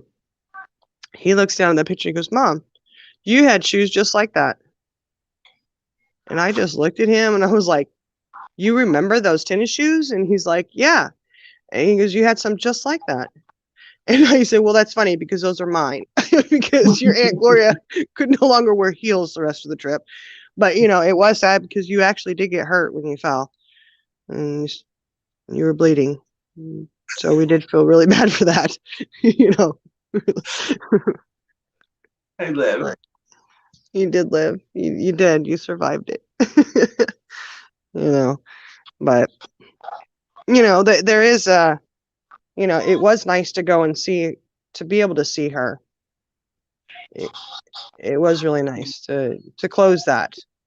And, what I thought was really cool was when we went to Shelton and drove by those apartments and they were being torn down. To me, that was really symbolic. It was just like, oh, look at that. Mhm. Yeah. That was cool. And that was when we were going to pick candy up. Yeah. So, but I mean, I think we turned out pretty good considering everything. Don't you? I mean, I think I'm I think we're all right. I think I'm you're pretty really swell.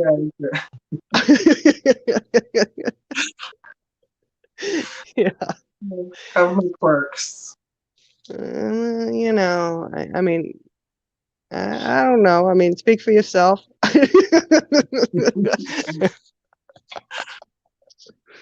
Yeah. But it is just, it is childhood trauma can stick with you. And I do feel for those who've been through it, and it's a lifelong issue, and how we can deal with it and move on. And you can use it, I think, for the good in your life. We can, of course, tell our story. And I know there's still a lot more of our childhood things that happened that we haven't touched on, that we haven't spoke about. We could be here for weeks talking about, all of it.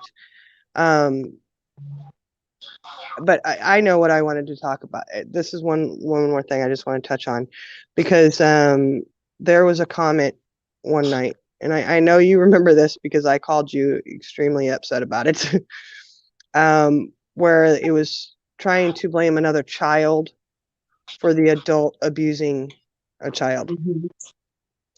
And, again, that just goes with a child does not hold any accountability for an adult abusing anyone. Right. And that was definitely, to me, I didn't even realize how much that triggered me until it was happening. And in my mind, I was like, ooh, that's a trigger for me. And I didn't even care because I was like, that's bull crap. How can you say a child can make an adult abuse another child? Yeah, I was pretty upset on that one, but That's true. A child cannot be and I don't feel accountable for anything that happened in our childhood. Yeah. What I do feel accountable is for my actions now as a woman, as an adult. In other words, people can get trapped into that cycle of woe is me, Mm-hmm. um, or make excuses for bad behavior, um, for inflicting abuse upon others. You know, you see that often. Yeah. You know, like, oh, they're abusing their children, but they suffered greatly in their childhood. Like making an excuse for Teresa. There wasn't an excuse. In fact, mental illness isn't really an excuse. Um, True. True. Yeah. But it's also as and some children. things. Yeah. As children, it's you don't, and this is a hard one. I think people don't understand unless you've been through it, or even some people who've been through it don't really totally get it. I'm trying to think how I want to word this. Where okay, I'm just going to say it because people don't always get it. The kids don't know any better. When you are raised that way, that is what your norm is. And I know people don't get that. When you have abuse going on and you don't know any better and you were born into that, from your first memories, that's what you remember. Right. And you don't know any better and you think, well, this is normal. You don't see anything wrong with it until We've talked about this before. It's right before you were finally taken mhm, from your parents. They had friends over who had some teenage children, and I believe they were the ones that stepped forward and called it in to the state. I honestly do. But I remember yeah, them talking to me outside and they said, your parents beat your sister, don't they? They're abusive. And I asked them to explain the word abuse to me. I didn't know what that meant, that you were an abused child. yeah, And I asked them, which one of you is it in your house? Which one mhm, of you is put in the closet? Which one of you is not fed or given water or beaten? Because I thought everybody had that in their house. Just, I had just turned 7 before you turned 4. And so in my 6-year-old mind, I just mhm. thought it's normal. It's what I knew. It's all that I knew. Yeah, and I mean that's because it's your norm. You just don't know that it feels bad or it hurts, but you don't think that it's Yeah. wrong. And And especially you're as scared and you know you're not safe. Um, yeah, but they were the first people that made me look at other people and think, okay, this, it started that this isn't right. This isn't happening in everybody's house. yeah. There's something wrong here. But once you realize it, you really realize it. I Right. think even as children, I think you kind of start going, wait a minute. Mhm. Wait a minute here, folks. Something ain't right in Smallsville, baby. You know, you definitely kind of get your eyes open on it. And after that, when you were gone and we were in Bremerton in the Colt Lake Church, other kids at church would even point things out. You were like your mom's a little off. Of course, some of their moms were a little off too. Well, yeah, they were part of that church. Yeah, I mean, and after that, I was raised in church. But when I say church, this was more of a cult. It wasn't really a church, so to Yeah, speak. I won't name the denomination or anything, but it was very cult-like. Yeah. Yeah, she always had a way to find those, didn't she? Yeah. Yeah. Well, a lot of the beliefs are strange. You know, her thinking was never. She was always delusional. Time that I can remember, you know, and that's Yeah. another thing. You know, she was a teenager when she had me, and schizophrenia generally hits, 20 and upwards. Yeah. So she was probably just stepping into that mental health decline and had no support and was just popping out babies with Yeah. no skills and um, no capacity to take care of a child. Yeah, she didn't. She definitely didn't have the ability to do that. That's for sure. That's for sure. She couldn't take care of herself, let alone anybody else. You know. So, but all right. Look, I'm gonna drop this, guys. I'm gonna drop the StreamYard in case anybody wants to come up. Yeah. Hopefully we didn't put everybody to sleep. We probably did, but it's okay. They'll wake up eventually. you know.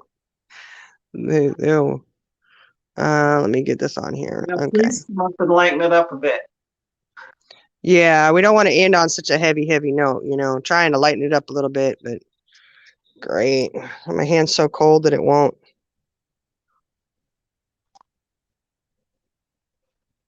Oh my gosh. There it goes. Are you hypothermic? Who knows? Blood's going too thin. Yeah, everybody at work teasing me because I go outside for my smoke breaks without a coat and it's freezing. I barely get a cigarette in. Like, where's your coat? Well, it's in the car. Why? Well, because I work night shift. I'm gonna go out in the cold and I'm gonna be wide awake. Right? You're like, That's oh, enough for this girl. yeah. Yeah. If anybody wants to come up and help, I lighten can't it. read what that chat thing says. Oh, Dusty had said, and this was earlier. I just because you're telling the story, I didn't want to, you know, put up a bunch of chats. She just says you both have so much courage and strength. Oh, Yeah, there's a lot of love down there in the chat that they were giving us. Um, I could read it probably if I put on my old lady readers. But who well, wants to do that? no one needs to be able to see, really. Hey, it's just cool that you had your eye surgery, and it's awesome because I remember in Reno when you walked right into the wall trying to adjust the thermostat. I was like, oh no. Yeah, but I can't read now. I can't read small print since that surgery. It corrected only distance. Distance. Yeah. Hey, who's in here, For guys? cataracts, right? Right? Somebody needs to go get Jenna and ask her where she's at. Aussie, you in here still? Dusty, anybody in here still? Somebody's in here. Jenna could come in here and lighten up the mood for us.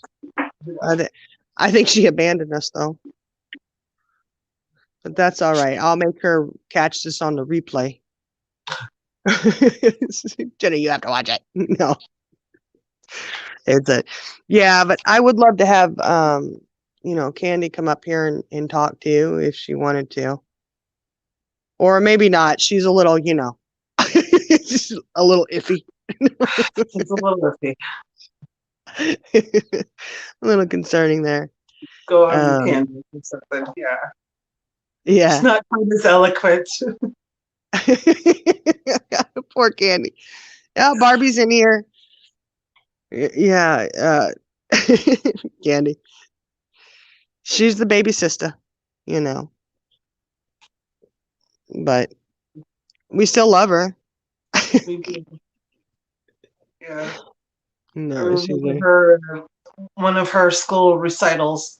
She is like all bows and lace and ruffles, just the way she carried herself.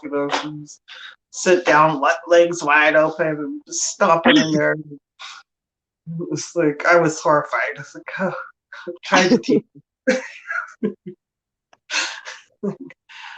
Like I practiced walking in heels and very ladylike. Not graceful, but very ladylike nonetheless. yeah. Well, I think she still doesn't do well in heels or dress shoes even still, She's more like me. She's tennis shoe kind of gal, or slippers. That's usually what she wears, are her boots, her furry boots or her slippers. Yeah, Barbie, I think, well, there's some people in here, but I don't know. Um, Jenna was going to be over here and chatting with us, but I think we scared her off, tired her out, Something. you know. I don't know. They said, I saw a comment earlier. I had to just, on the chat that, they're like, what's going on? What? Something somewhere is going on. And I said, oh, okay. Apparently, there's Okay. been some stuff going on, and I've been out of the loop. Oh, Yeah. I'm going to have to fill you in. I will fill you in on what's going on. You have to keep up to date on my life every moment. I You know. must know these things. Yeah. No, I definitely have to keep you. I'll post you up on it, but um, mm. I try to watch things on the replay, but then I get too far behind. Or if I'm if I've snuck an earbud in at work and listening, it's always interrupted. You got to tell those people at work to leave you alone. You're trying to listen to YouTube. Yeah. Yeah, I don't think that population works that way. Yeah, they probably really don't. They Oh, Barbie, you think this is love? She can't stand me. No. Oh, Gloria, you can't read it. I'm sorry. She says, that's so sweet, the love you show to each other. Oh, I do Yeah, love my sister very much. and I love you too. You know that. I mean, I know you make it hard sometimes. I'm just kidding. Yeah. Candy's the one that makes that challenging. She's not here. We'll blame her. She'll stick up for herself. Yeah, I remember when I had my little mini stroke, and you and Candy and Waylon, all of you came out here.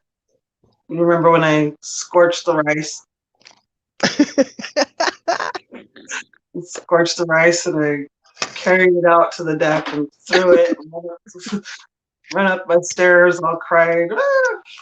And you were like, Brian always cooks the rice. I always scorch it. And Candy said the same thing. John has to cook it. I always scorch it. And my answer was like, I never do. That's why this is a problem. So it took me a while to multitask after that little. Yeah, I could see that when you had your stroke. It was definitely like like you said, you were in a fog. So Yeah. but you were so in tune with the casino machines. Yeah. What did you do when you went to see your sister after she had her stroke? Well, we went to the casino. You're out of the hospital. Come on. You okay? They said you was good enough to go home. You could go sit in front of the machine, Yeah, I remember Sheldon was pretty ticked off. You haven't even been out of the hospital 24 hours. The casino chain smoking. Like, well, she's just gonna sit down in the chair. I can get to the seat. I can push the button.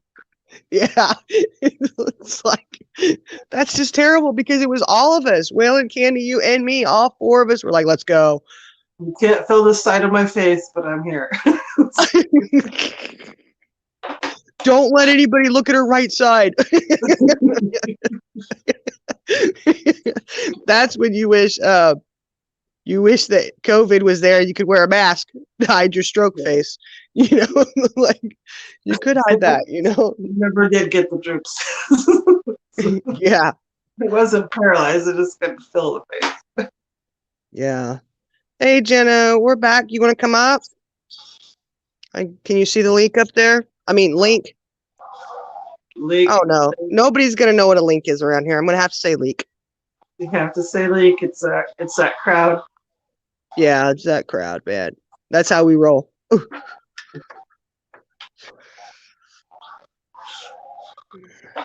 Oh, and here's Jenna's journey. Look. No, Jenna. Hey, I'm sorry. I had to go take care of some business. I pray you both are doing okay. Yeah. I missed the story, didn't I? You're going to catch it on the replay, I'm sure. I'm so sorry I missed it. No, it's fine. It's fine. It's just, I think it's very healing for people to discuss and talk and, Well, I'm glad y'all was able to get that out together. Yeah. I'm most definitely gonna rewatch. I'm most definitely gonna watch. I just had to step up. Just had to step up for a moment. Yeah, I know. I saw some. I'm sure you'll fill me in later. Something was going down, and I was trying to read that I was like, I can't do it. I can't read this. I can't read chat. I'm get to Yeah. Well, actually, I was in the Bat Cave, to be honest with you, and Oh, okay. I wondered. yeah, I wasn't on, nothing Hey, else. man, I told you the Bat Cave is cool, man. Yeah, the Bat Cave's cool. Nice and cooling. What's the Bat Cave? Just the Bat Cave. Over my head? Nope. It's just a bat cave, honey. It's bat caves are nice and quiet and cool. And uplifting and yeah. It's an awesome place because Batman's there. Right. Jenna, I was telling my sister I've been trying to catch everything on replay because I feel out of the loop, Yeah. Yeah. I sneak that earbud in. I still get all these interruptions. So yeah. So she said she'd fill me in.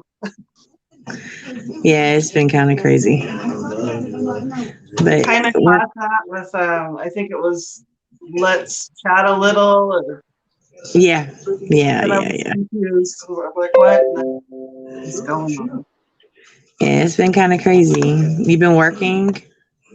I worked and then I went out Saturday. Did you? So we got to go out, huh? Yeah. Well, I'm glad you got to go out. Shiny, how are you feeling? Oh, I'm good. I'm good.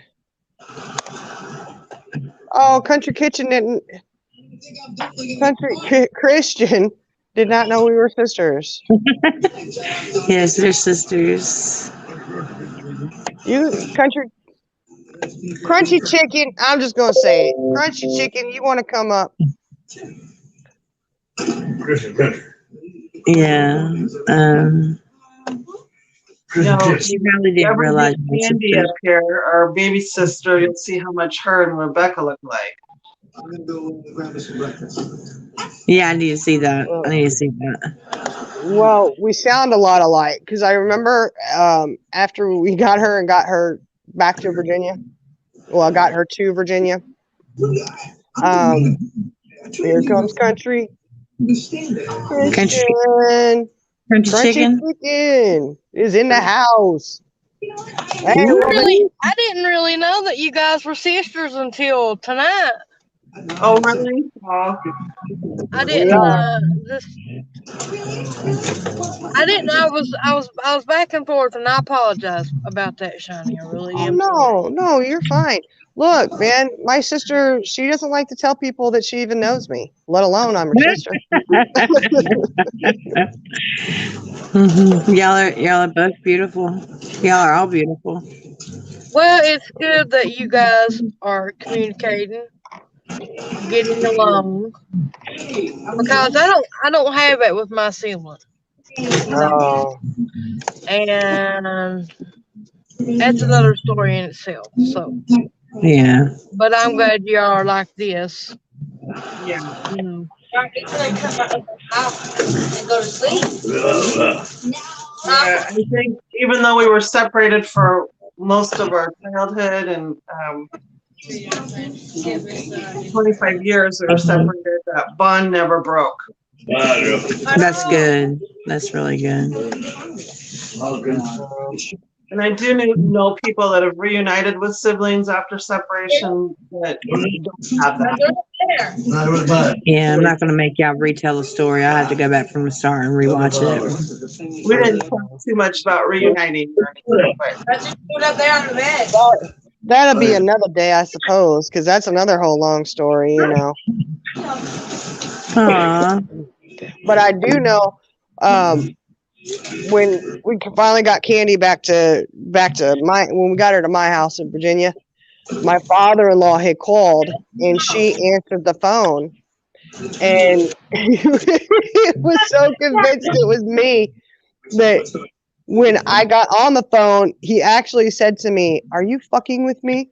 Which he doesn't really call and cuss like that, but I had to have Candy talk at the same time so that he Yeah. believed it was her and me, you know, because he's Oh, like, "You wow. guys sound just alike," and it's funny because even though we weren't raised together, there's so many similarities in our lives, and like we laugh alike, you know, and Aw. just weird things like when we showed up at Reno, Gloria was flying from Washington and Candy and I were flying from Virginia.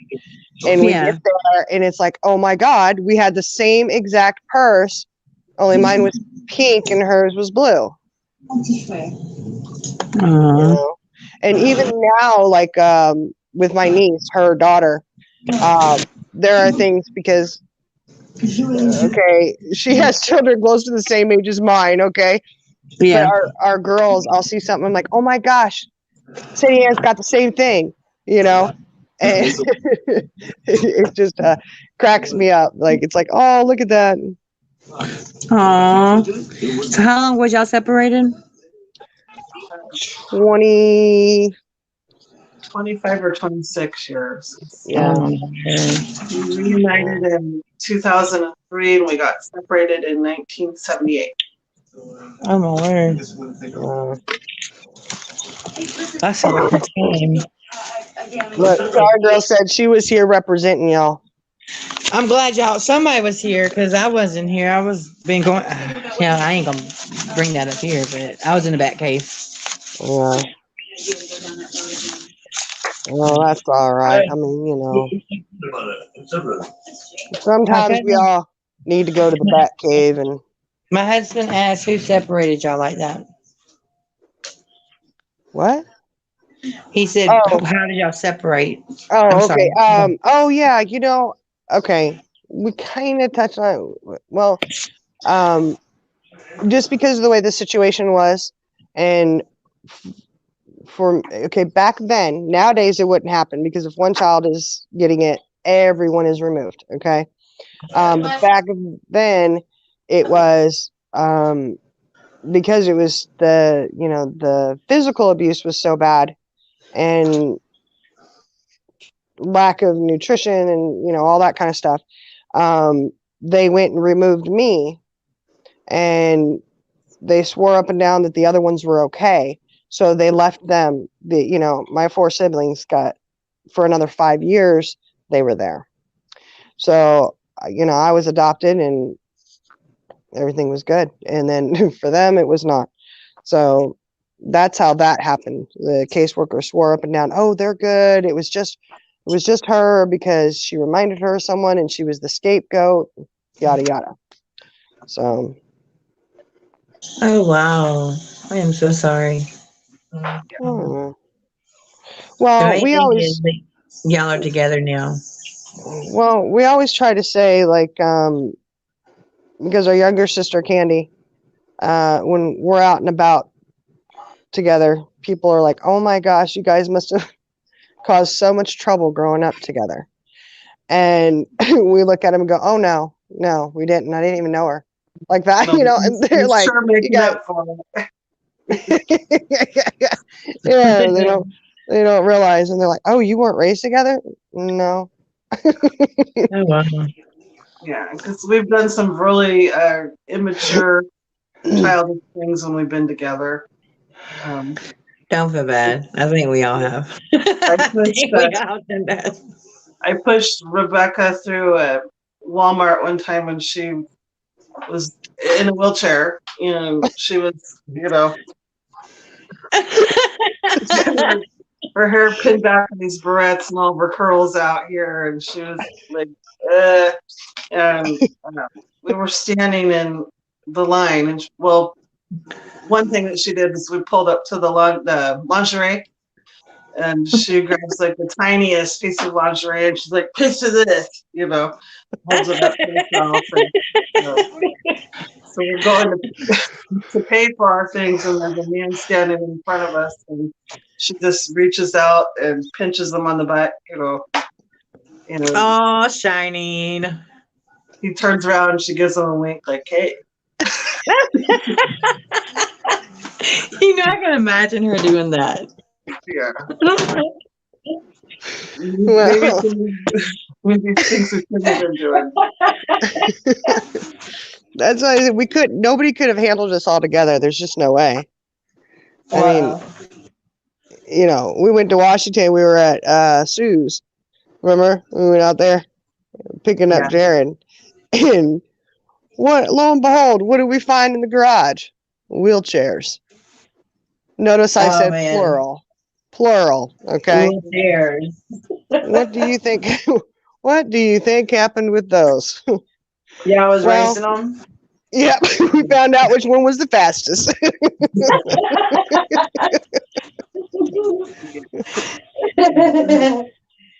I would have done the same thing. I ain't gonna lie. Yeah, see, I mean, it wasn't that horrible. It was, I don't know. We seem to have a lot of stories with wheelchairs, though. That's kind of concerning. Oh, Crunchy Kitch, where did Crunchy Chicken go? You coming back up? Just let me know. She might be coming back up. I'll listen for that ding.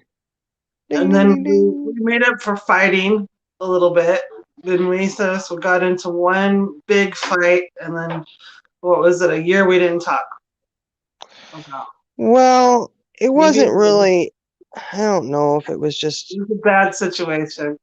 It was just like I'd say a misunderstanding. I had worded something, definitely shouldn't have worded it the way I did, and I felt horrible once I found out what I had done. But it wasn't my fault. No, it wasn't. No, it was just, yeah, we did. Thought we had to make up for it, all those years of not being able to fight. Like Candy and I fought. Like, Yeah, but Candy deserves it.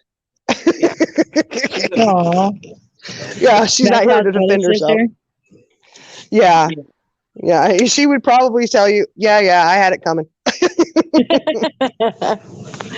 Aw. we didn't really fight until I had moved out. I went to Jersey and was a nanny, and came back home for the summer. And then she's taken over all my space.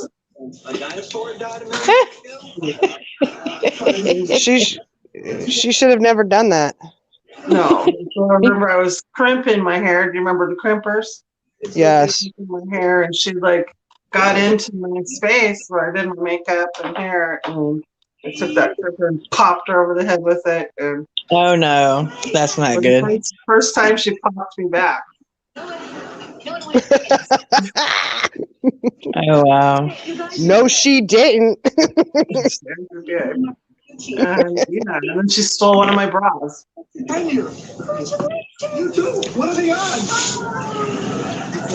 turquoise bra that I spent a lot of money on. Couldn't find it on my luggage and asked her if she'd seen it. No, no.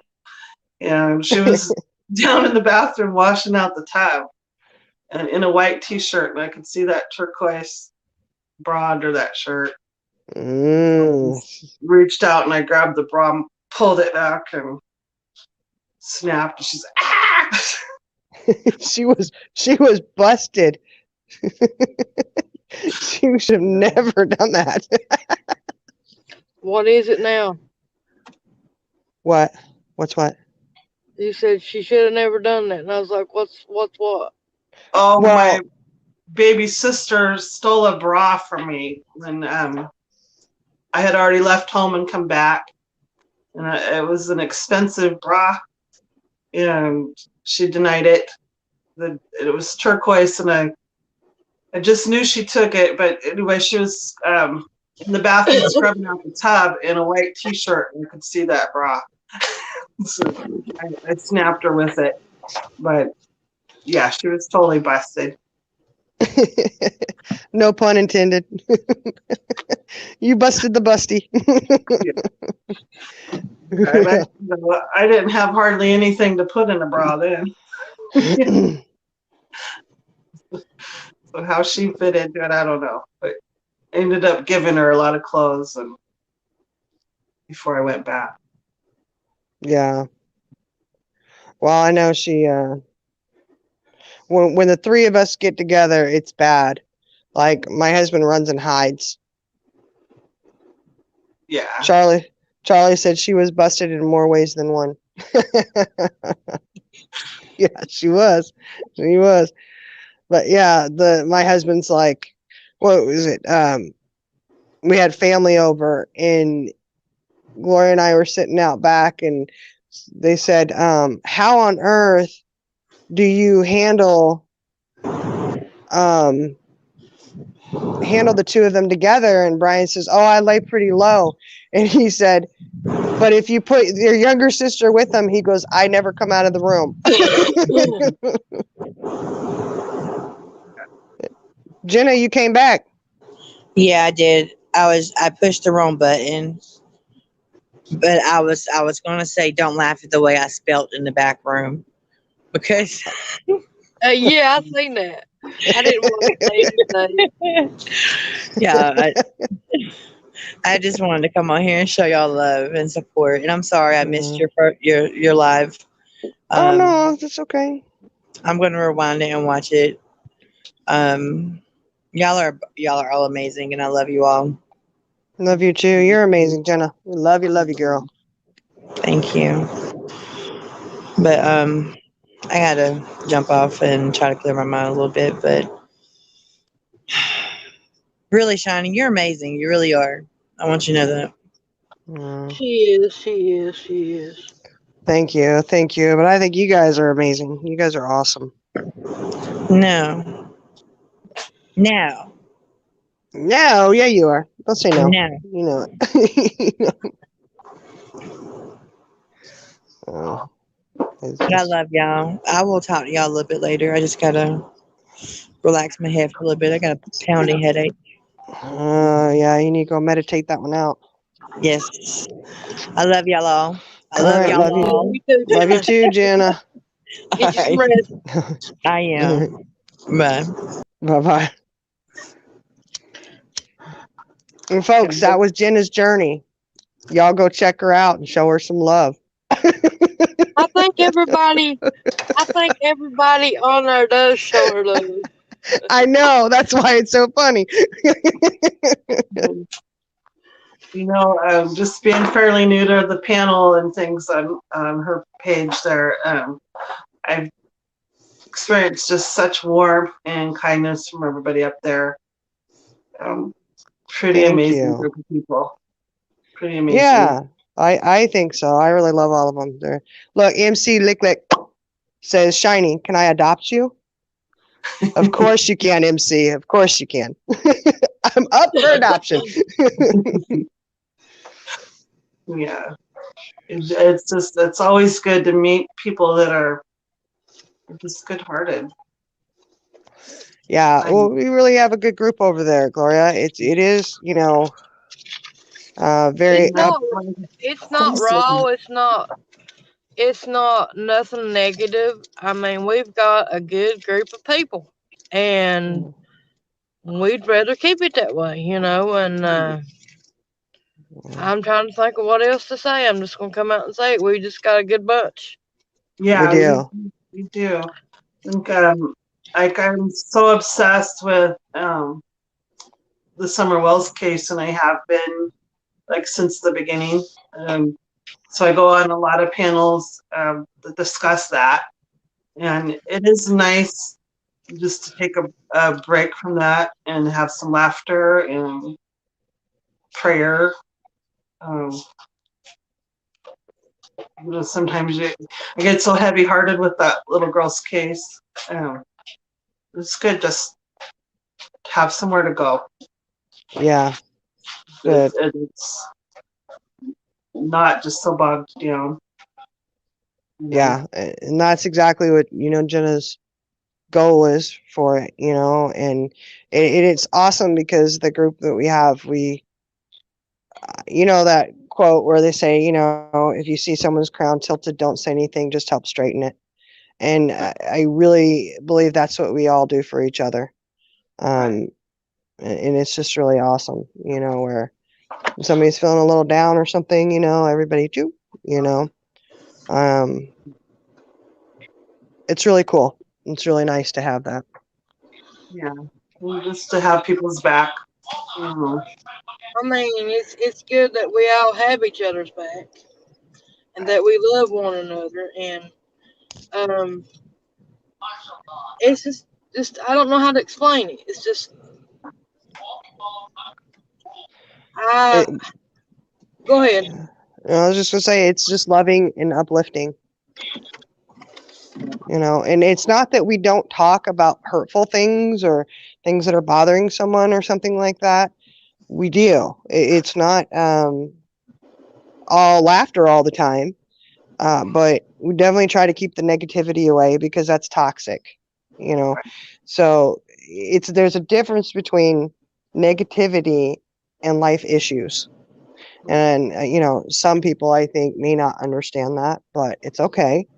Um, you know, just like to keep it positive and keep it upbeat, and yeah, we deal with the things that life throws at us, and somebody's having a hard day or something like that. It's like, all right, what's the problem? Let's talk it out, and then let's get going to laughing and having a good time, because that's healing for you, Right.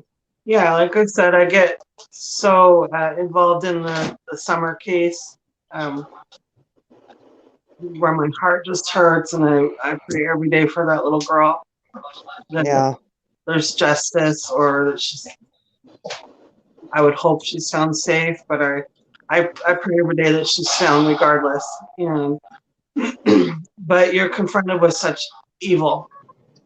You can just see that there's so much evil in the world, and so it's nice just to step back, put on your armor and yeah, have some laughter and healing. I mean, I won't stop following her case at all, and I'll still go on other panels and follow it. But I feel like this other place is like home base. yeah. Just It's they're so goofy, and lots of joy. the It's just grounding station. Yeah, go on, that Christian. I'm whole sorry. that whole case is toxic, Yeah, and I yeah, don't. I mean, I used to follow it. I still follow it. I think it's a. I mean, it seems like they add more drama to the situation and it just it's never ending. Never ending. Right. When, yeah, the whole focus in that case should be just to keep her in prayers. Yeah. It's like Mhm. they've taken such a dysfunctional case in itself. Just the case alone is so dysfunctional. It's like it's brought all the dysfunction out in other people, you know? Yeah. And yeah, it's sad because in the midst of that, an innocent little 5-year-old little girl's gotten lost. Yeah. Mm. That's just it. And yeah, so to have a place to step back from that is wonderful. you Yeah, know. it is. And that place is Jenna's journey. Yeah, my face will hurt sometimes leaving that, even if I haven't talked a lot, just listening to everybody and all their goofy stuff. Yeah, it can get a little inappropriate sometimes. Well, I wouldn't even say inappropriate. It's an adult, she has it set for 18 and up. So, it's adults having a good time and having fun and just, enjoying each other. Right. Yeah. Yeah, it's a little crazy. It's a little crazy with the Z. Capital C, capital Z. Yeah. Well, we've learned how to use our crowns pretty well over there. Especially the red ones. Usually everybody's fighting over those. Yeah. But it's Yeah. We need to get some markers and some coloring books and some, just bring it all into the mix. See, I'm the principal over there now, I reckon. That's okay. When we get sent to the principal's office, Charlie, she goes with me. I said, come on, Charlie girl, we just gonna pass the principal's office and we skipping. And I don't know if we should be trusted with markers, to tell you the truth. Oh, you have it all over the walls and everything. Yeah. And I think some people would be sniffing them. Probably. If it's what do you call them? Sharpie? Or can you sniff a Sharpie? Oh yeah, you can. They're pretty bad. I know in my little hometown, small school, when you got called into the principal's office, it was like your parents were calling you, like you were in trouble. There was that first name, middle name, and last name used. Or you report to the office immediately. Usually a slew of others, so you knew you were in trouble. It wasn't just your first and last name, it was the middle name too. The whole name. Yeah. I didn't get called a lot, but when I did, all names were used. And then, we had this bullying in first grade. This kid and him and I, we had to sit right next to each other. I got in huge trouble because I cut his shirt. Oh, Lord. I know. He wasn't looking. I took my scissors and I cut it. Man, I tell you what, I got in so much trouble. I remember my mom getting that phone call and I had to work and pay off $7 for that little plaid shirt he had. And my mom was like, why did you do it? Why? And I wouldn't tell her until years later. And I explained it all to her. I was like, Ma, he was so mean to everybody. And she was like, what do you mean? And I said, he would put tacks in my seat and try to get me to sit on them. Right. And I wasn't the only one. Well, when she heard that, she was like, oh my gosh, no wonder why you cut his shirt. Well, he would pick on Caroline, was this little redheaded girl. She had little freckles and everything. I mean, she was just fire engine red hair.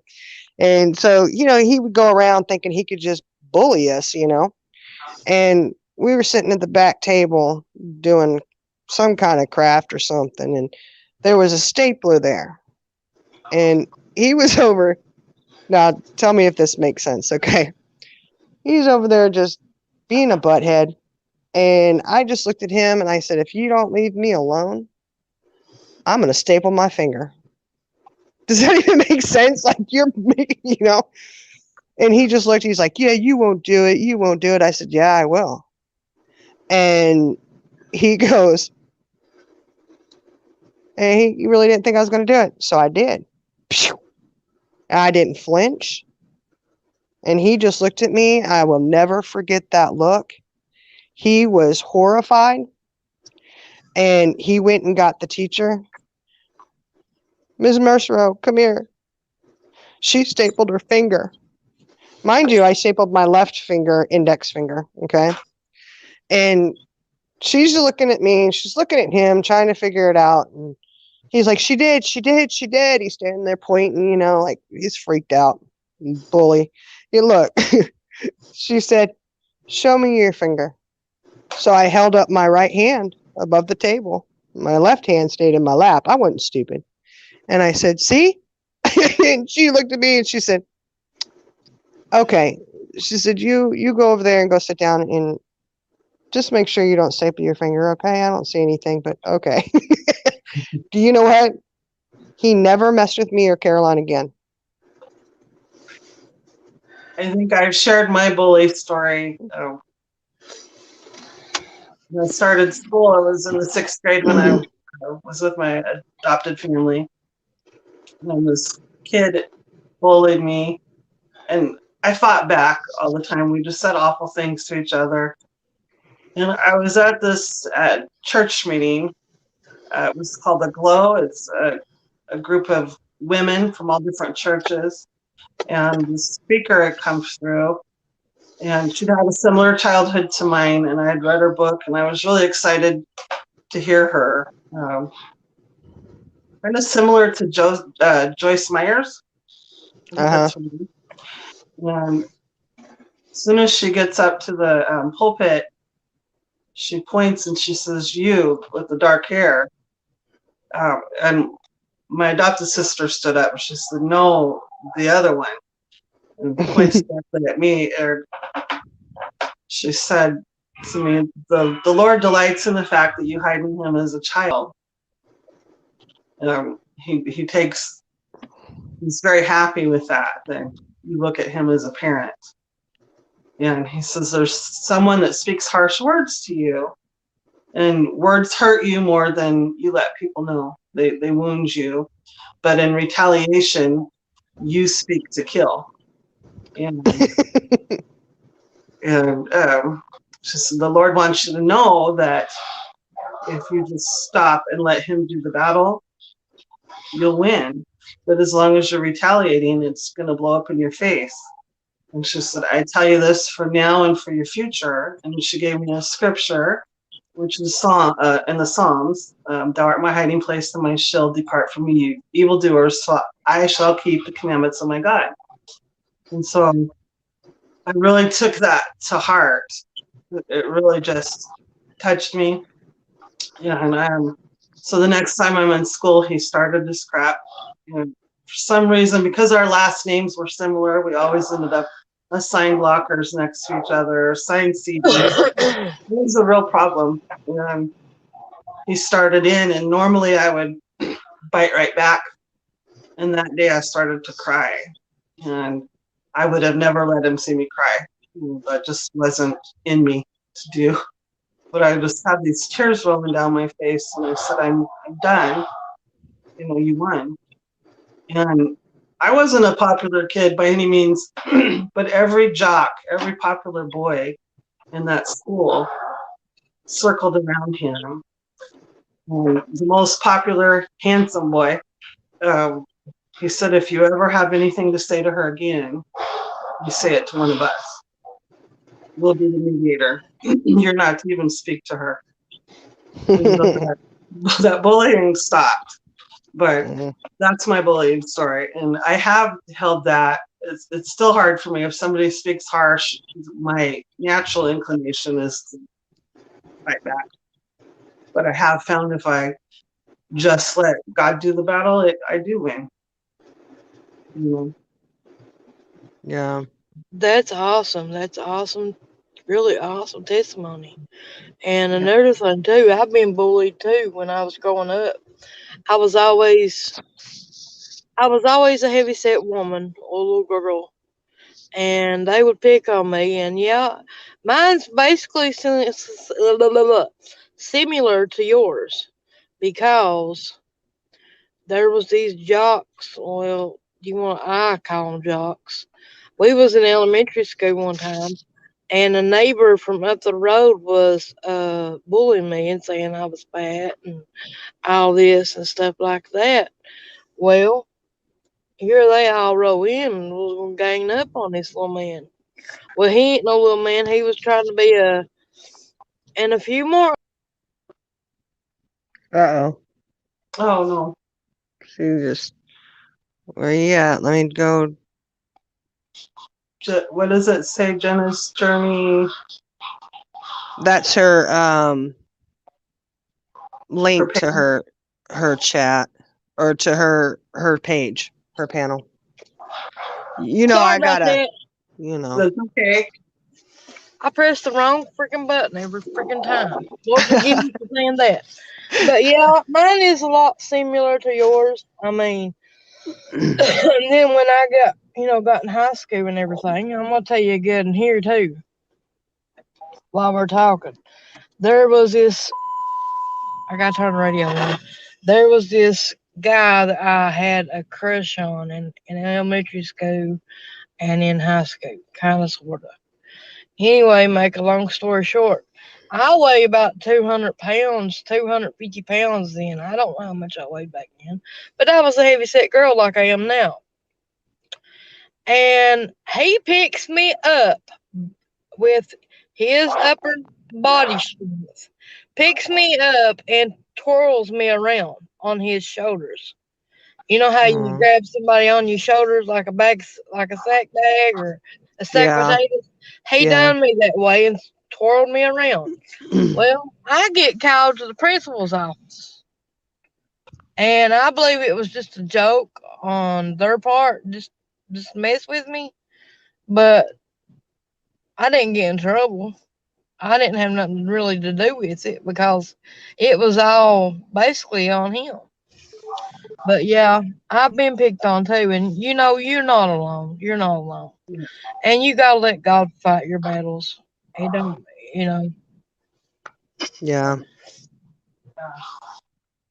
Yeah, I was mean to one kid in junior high. He had a really big crush on me, and I was nothing special. I mean, frizzy hair, acne, thick glasses. But I thought he was too nerdy, And I was at a school dance, and he asked me to dance. I danced once with him, and then I would avoid him. And at school, I mean, he just was relentless in his crush, and I wouldn't have anything to do with him. You broke his heart, You Gloria. know, I was kind of mean to him. Well, he was a year behind me, so I was a sophomore in high school.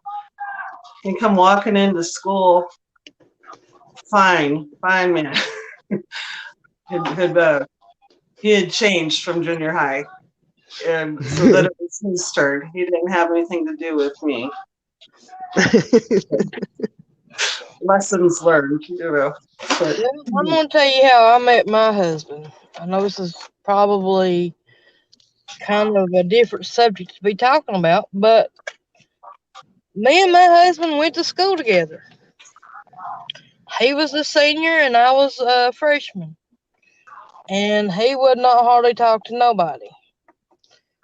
Well, he found me on Facebook about almost 7 years ago.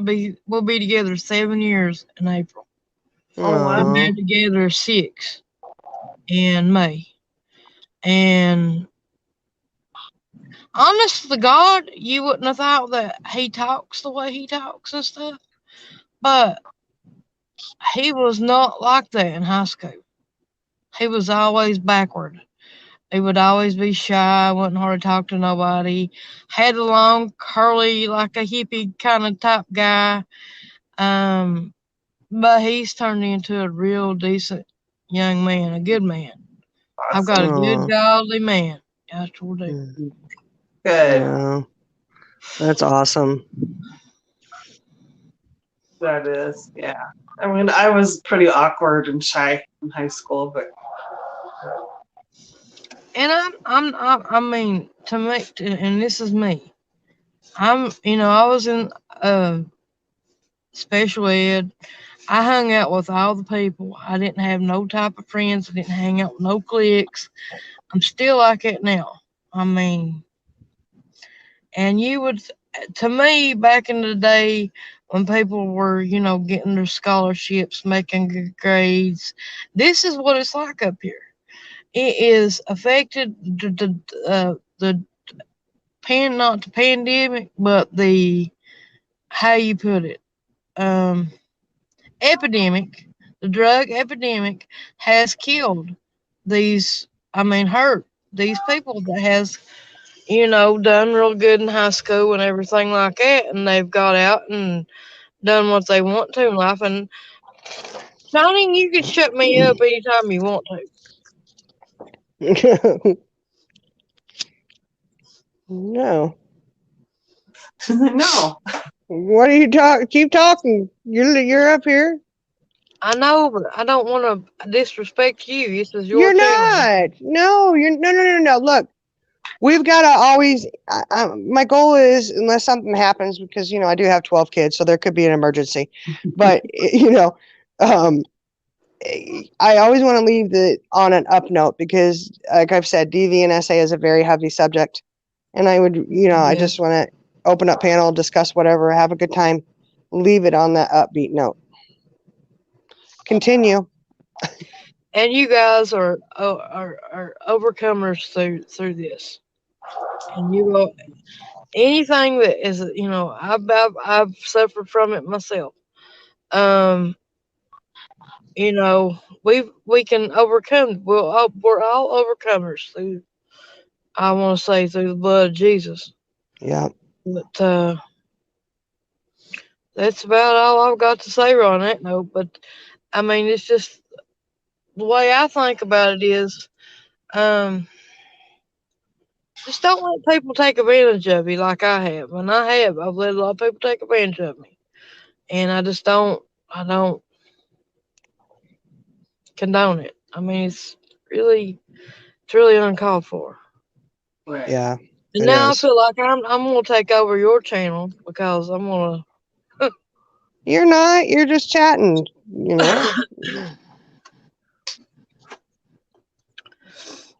Hey, But we don't get to Gloria, know each other by not chatting. I wonder if Gloria, Jenna's going to do a anytime, live.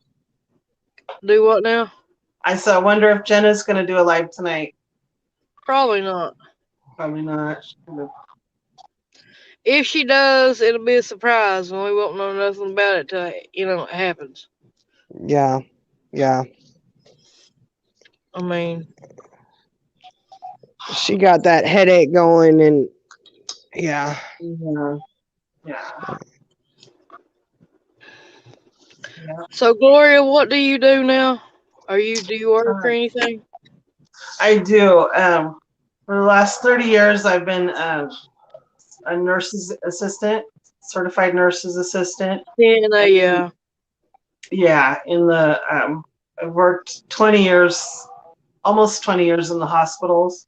I worked 10 years at one of our big hospitals, and now I worked almost 10 in the other big hospital.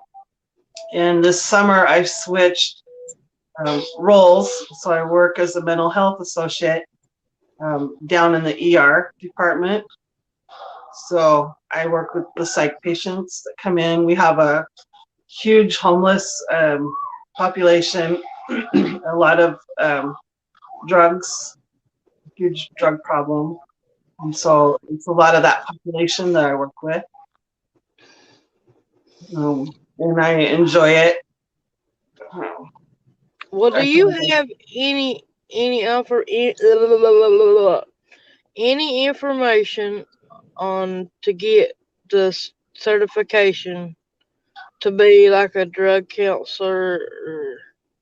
Because I do that in a heartbeat. I mean, it's just what it's what it's what I want to do. I'm a security guard, but I also want to do more. I'm sure it would be just taking a class, and as far as I know, it takes a year or two to do that, but I might be mistaken on that. For what I do, it's I don't counsel anybody, so I'm there kind of just to make sure that they're not harming themselves until we get placement for them. So like I get a lot of suicide attempts down there, so yeah, most of my job is just keeping people safe from harming themselves and just being an ear. A lot of people just need someone to talk to. Yeah. So I think it is just some schooling to do the actual counseling part, whether it's drug or not. Like our hospital, there it's kind of a waiting room for help. So they come to us in crisis, and most of the times the courts rule they have to be there, so we can't let them leave. And then we send them to whatever facility they need. You see what MC Lick posted?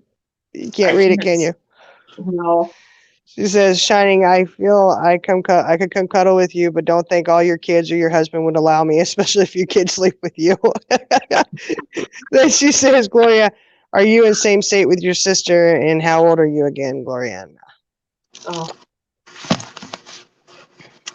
Well, I'm across the United States from my sister. I'm in Washington State. How old am I, sis? 30. Okay. 30. No, how old are you now? Getting ready to turn 51, aren't you? Yeah. Yeah.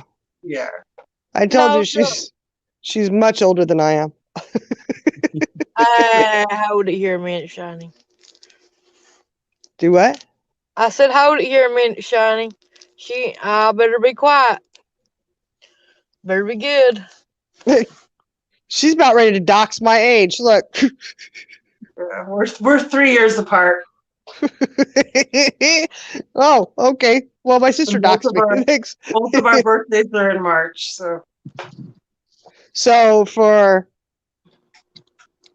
like what is it? 20 something days, you're technically 4 years older than me. yeah, with your math. With your math, yeah. Gloria, on March 9th, you are going to be 51. I will still be 47. You just told it on yourself. Well, that's how old I am. Guess what? People can know how old I am because I don't put up with crap. I'm too old for that. So come at me. Tell me I'm old. I don't care. Yeah. And my adopted sister is just 1 day shy of a year older than me. So my birthday's March 9th and hers is the 10th. That was always the Gloria, thing. I did not know that you were that age, and you look awesome. Thank you. I feel that age a lot. You know, especially in this cold weather. I know. MC says she's the same age as you. And it says that I'm 7 years apart. Aussie said someone has to dox you. Might as well be me. Well, you docked some of my gracefulness, so. You do that all on your own, sweetie. I mean, I thought you was younger than me. How old are you, country? I turned 41 January 13th. All right. Yeah, she 41, man. 41, man. Yeah, Gloria is an old grandma, so you know. Oh, don't. Gloria, don't pay no attention to Shiny. She doesn't. No, I have my grandbabies are 8. My oldest grandson is 8, and then I have a grandson that is 6, and a granddaughter that's 5. And they are so much fun. Did I just hear you correctly? How many grandkids you got, Shani? One and one more on the way, due March 8th. So I tried to tell my daughter to hold that baby in until the 31st, which is my birthday. And she's like, I'm not doing that. And I said, okay, well, how about the 14th, which is my husband's birthday? I'm not doing that. That's too long. And I said, what about the 9th? That's Aunt Gloria's birthday. She said, I could do that. She'll go a day over, but that's it. Yeah, my daughter was due on my birthday. Yeah. Well, look, MC Licklick says you're only 4 years apart then, right? Yep. Well, more like 3 and so many days, but Yeah. you I know. don't care to dox my age. Well, look, MC says she's a nanny, not a grandma. I'm a yaya. I don't go by granny or grandma or nothing. I'm yaya. Your granny too. You're the oldest one. I better shut up. Yeah, she said, you're a grandma and you're calling us old.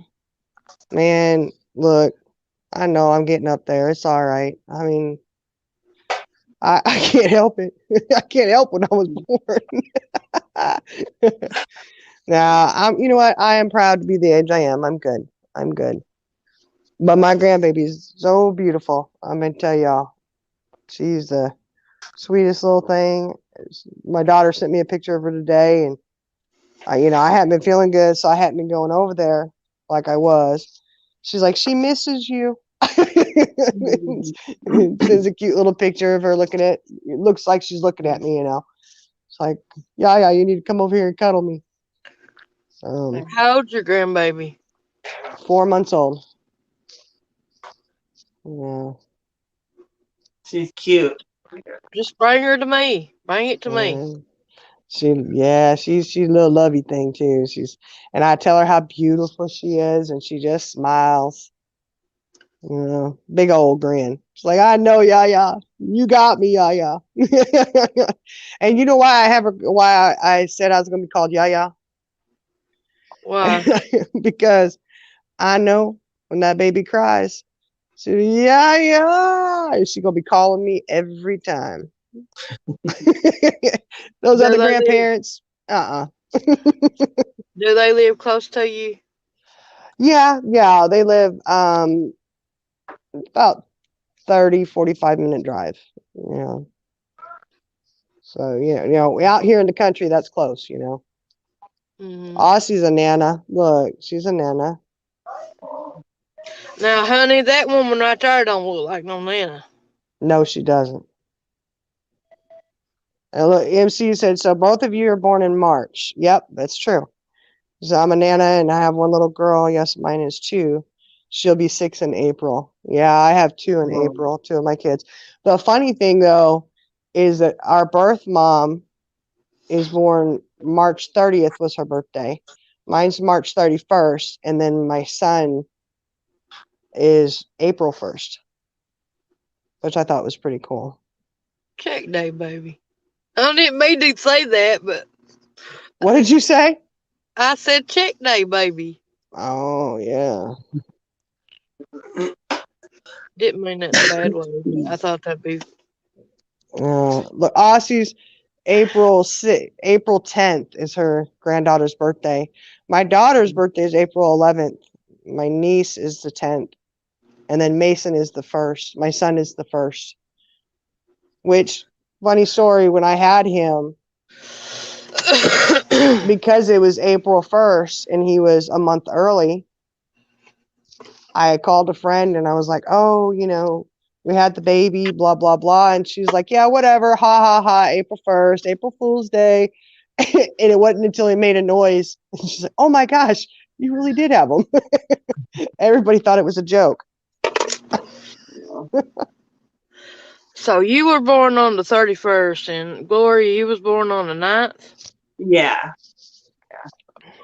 Yeah. Yeah. Yeah. And I had let's see, I have a February baby, a March baby, and a July baby. Look, I got 4 in December, 2 in April, 2 in June, obviously, 1 in May, 1 in November, August, September.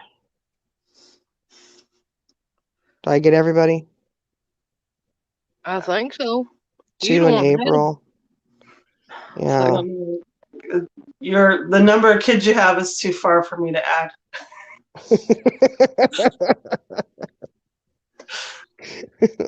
That's okay. When people are like, I can't remember all your kids' names, I say, well, pay attention because there's going to be a test. So just say, hey, you, they'll all come running. Right. No. So my oldest is 31 and my youngest is 21. Yeah, my oldest is 29 and the babies are 5. That's why everybody thinks they ask if I'm the grandmother. Oh my goodness. You don't look that old, Shiny. Well, this lady tried to make me feel like I was. She was a cashier, and she's like, "Are those your grandchildren?" And I looked at her, and this was years ago. The twins were like 2, I think. I looked at her. I said, "No, ma'am." She goes, "They're not your grandchildren?" I said, "No." And the look on my face was like total disgust. Okay. She's like, "Oh, I thought they were." I said, "I don't have any grandchildren. These are my children." And she's like, "Oh, well." And then she asked something about, how old my kids were. And I told her, she's like, she just couldn't stop, right? She just couldn't shut up. She had to make it worse. When she finds out my older ones, she goes, "Well, see, you're old enough to be a grandmother then." I was like, "Woman, you better be glad you at work." She was Take really her behind the Walmart parking lot and do some typhoon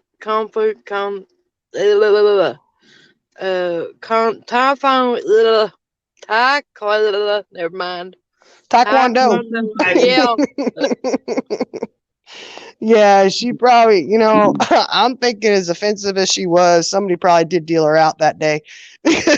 So I was just like, "Are you okay? Like, seriously?" Whatever. Well, Then I went home and I always checked- say if my youngest one had been born first, I would only had one child.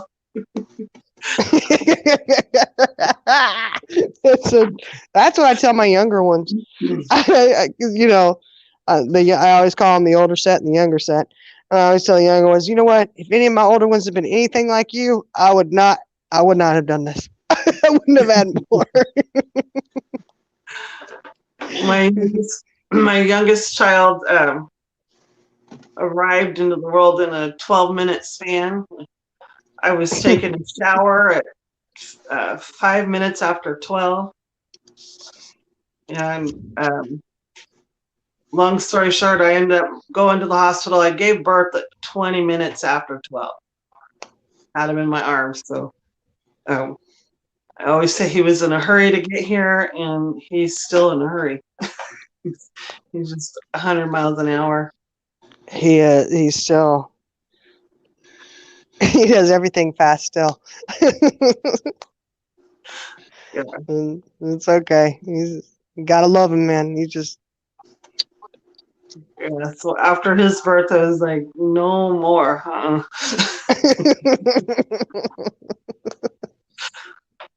Yeah, I just gotten dehydrated and they called it precipitous labor. So if I had been at the grocery store, it's where I would have had him. Yeah. Well, you were lucky you were really close to the hospital too, because Well, I was lucky I wasn't home alone that day. that's true. I didn't even think about that. Could you imagine driving yourself to the hospital? Oh my goodness. No, not with my legs up on the dashboard.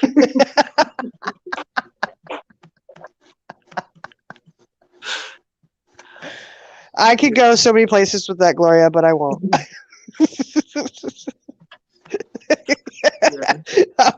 Like you typically ride. That day I did. Yeah. All right. Yeah, I think we're gonna get off of here. Love you, Christian. Thank you for coming up here.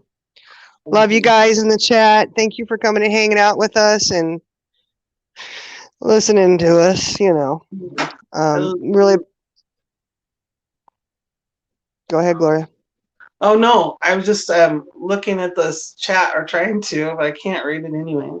You don't have your glasses on, so You know. yeah, you're gonna get them on there, but But thank you guys so much for coming and appreciate it and love you guys so much. And Love you all. hopefully we didn't bore people too much tonight, but hopefully if somebody else is going through it or gone through it or whatever, it'll help them in some kind of way. Yeah.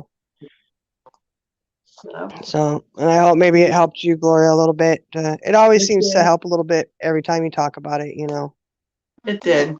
Uh, I love you, okay. sis. I love you Love all. you too.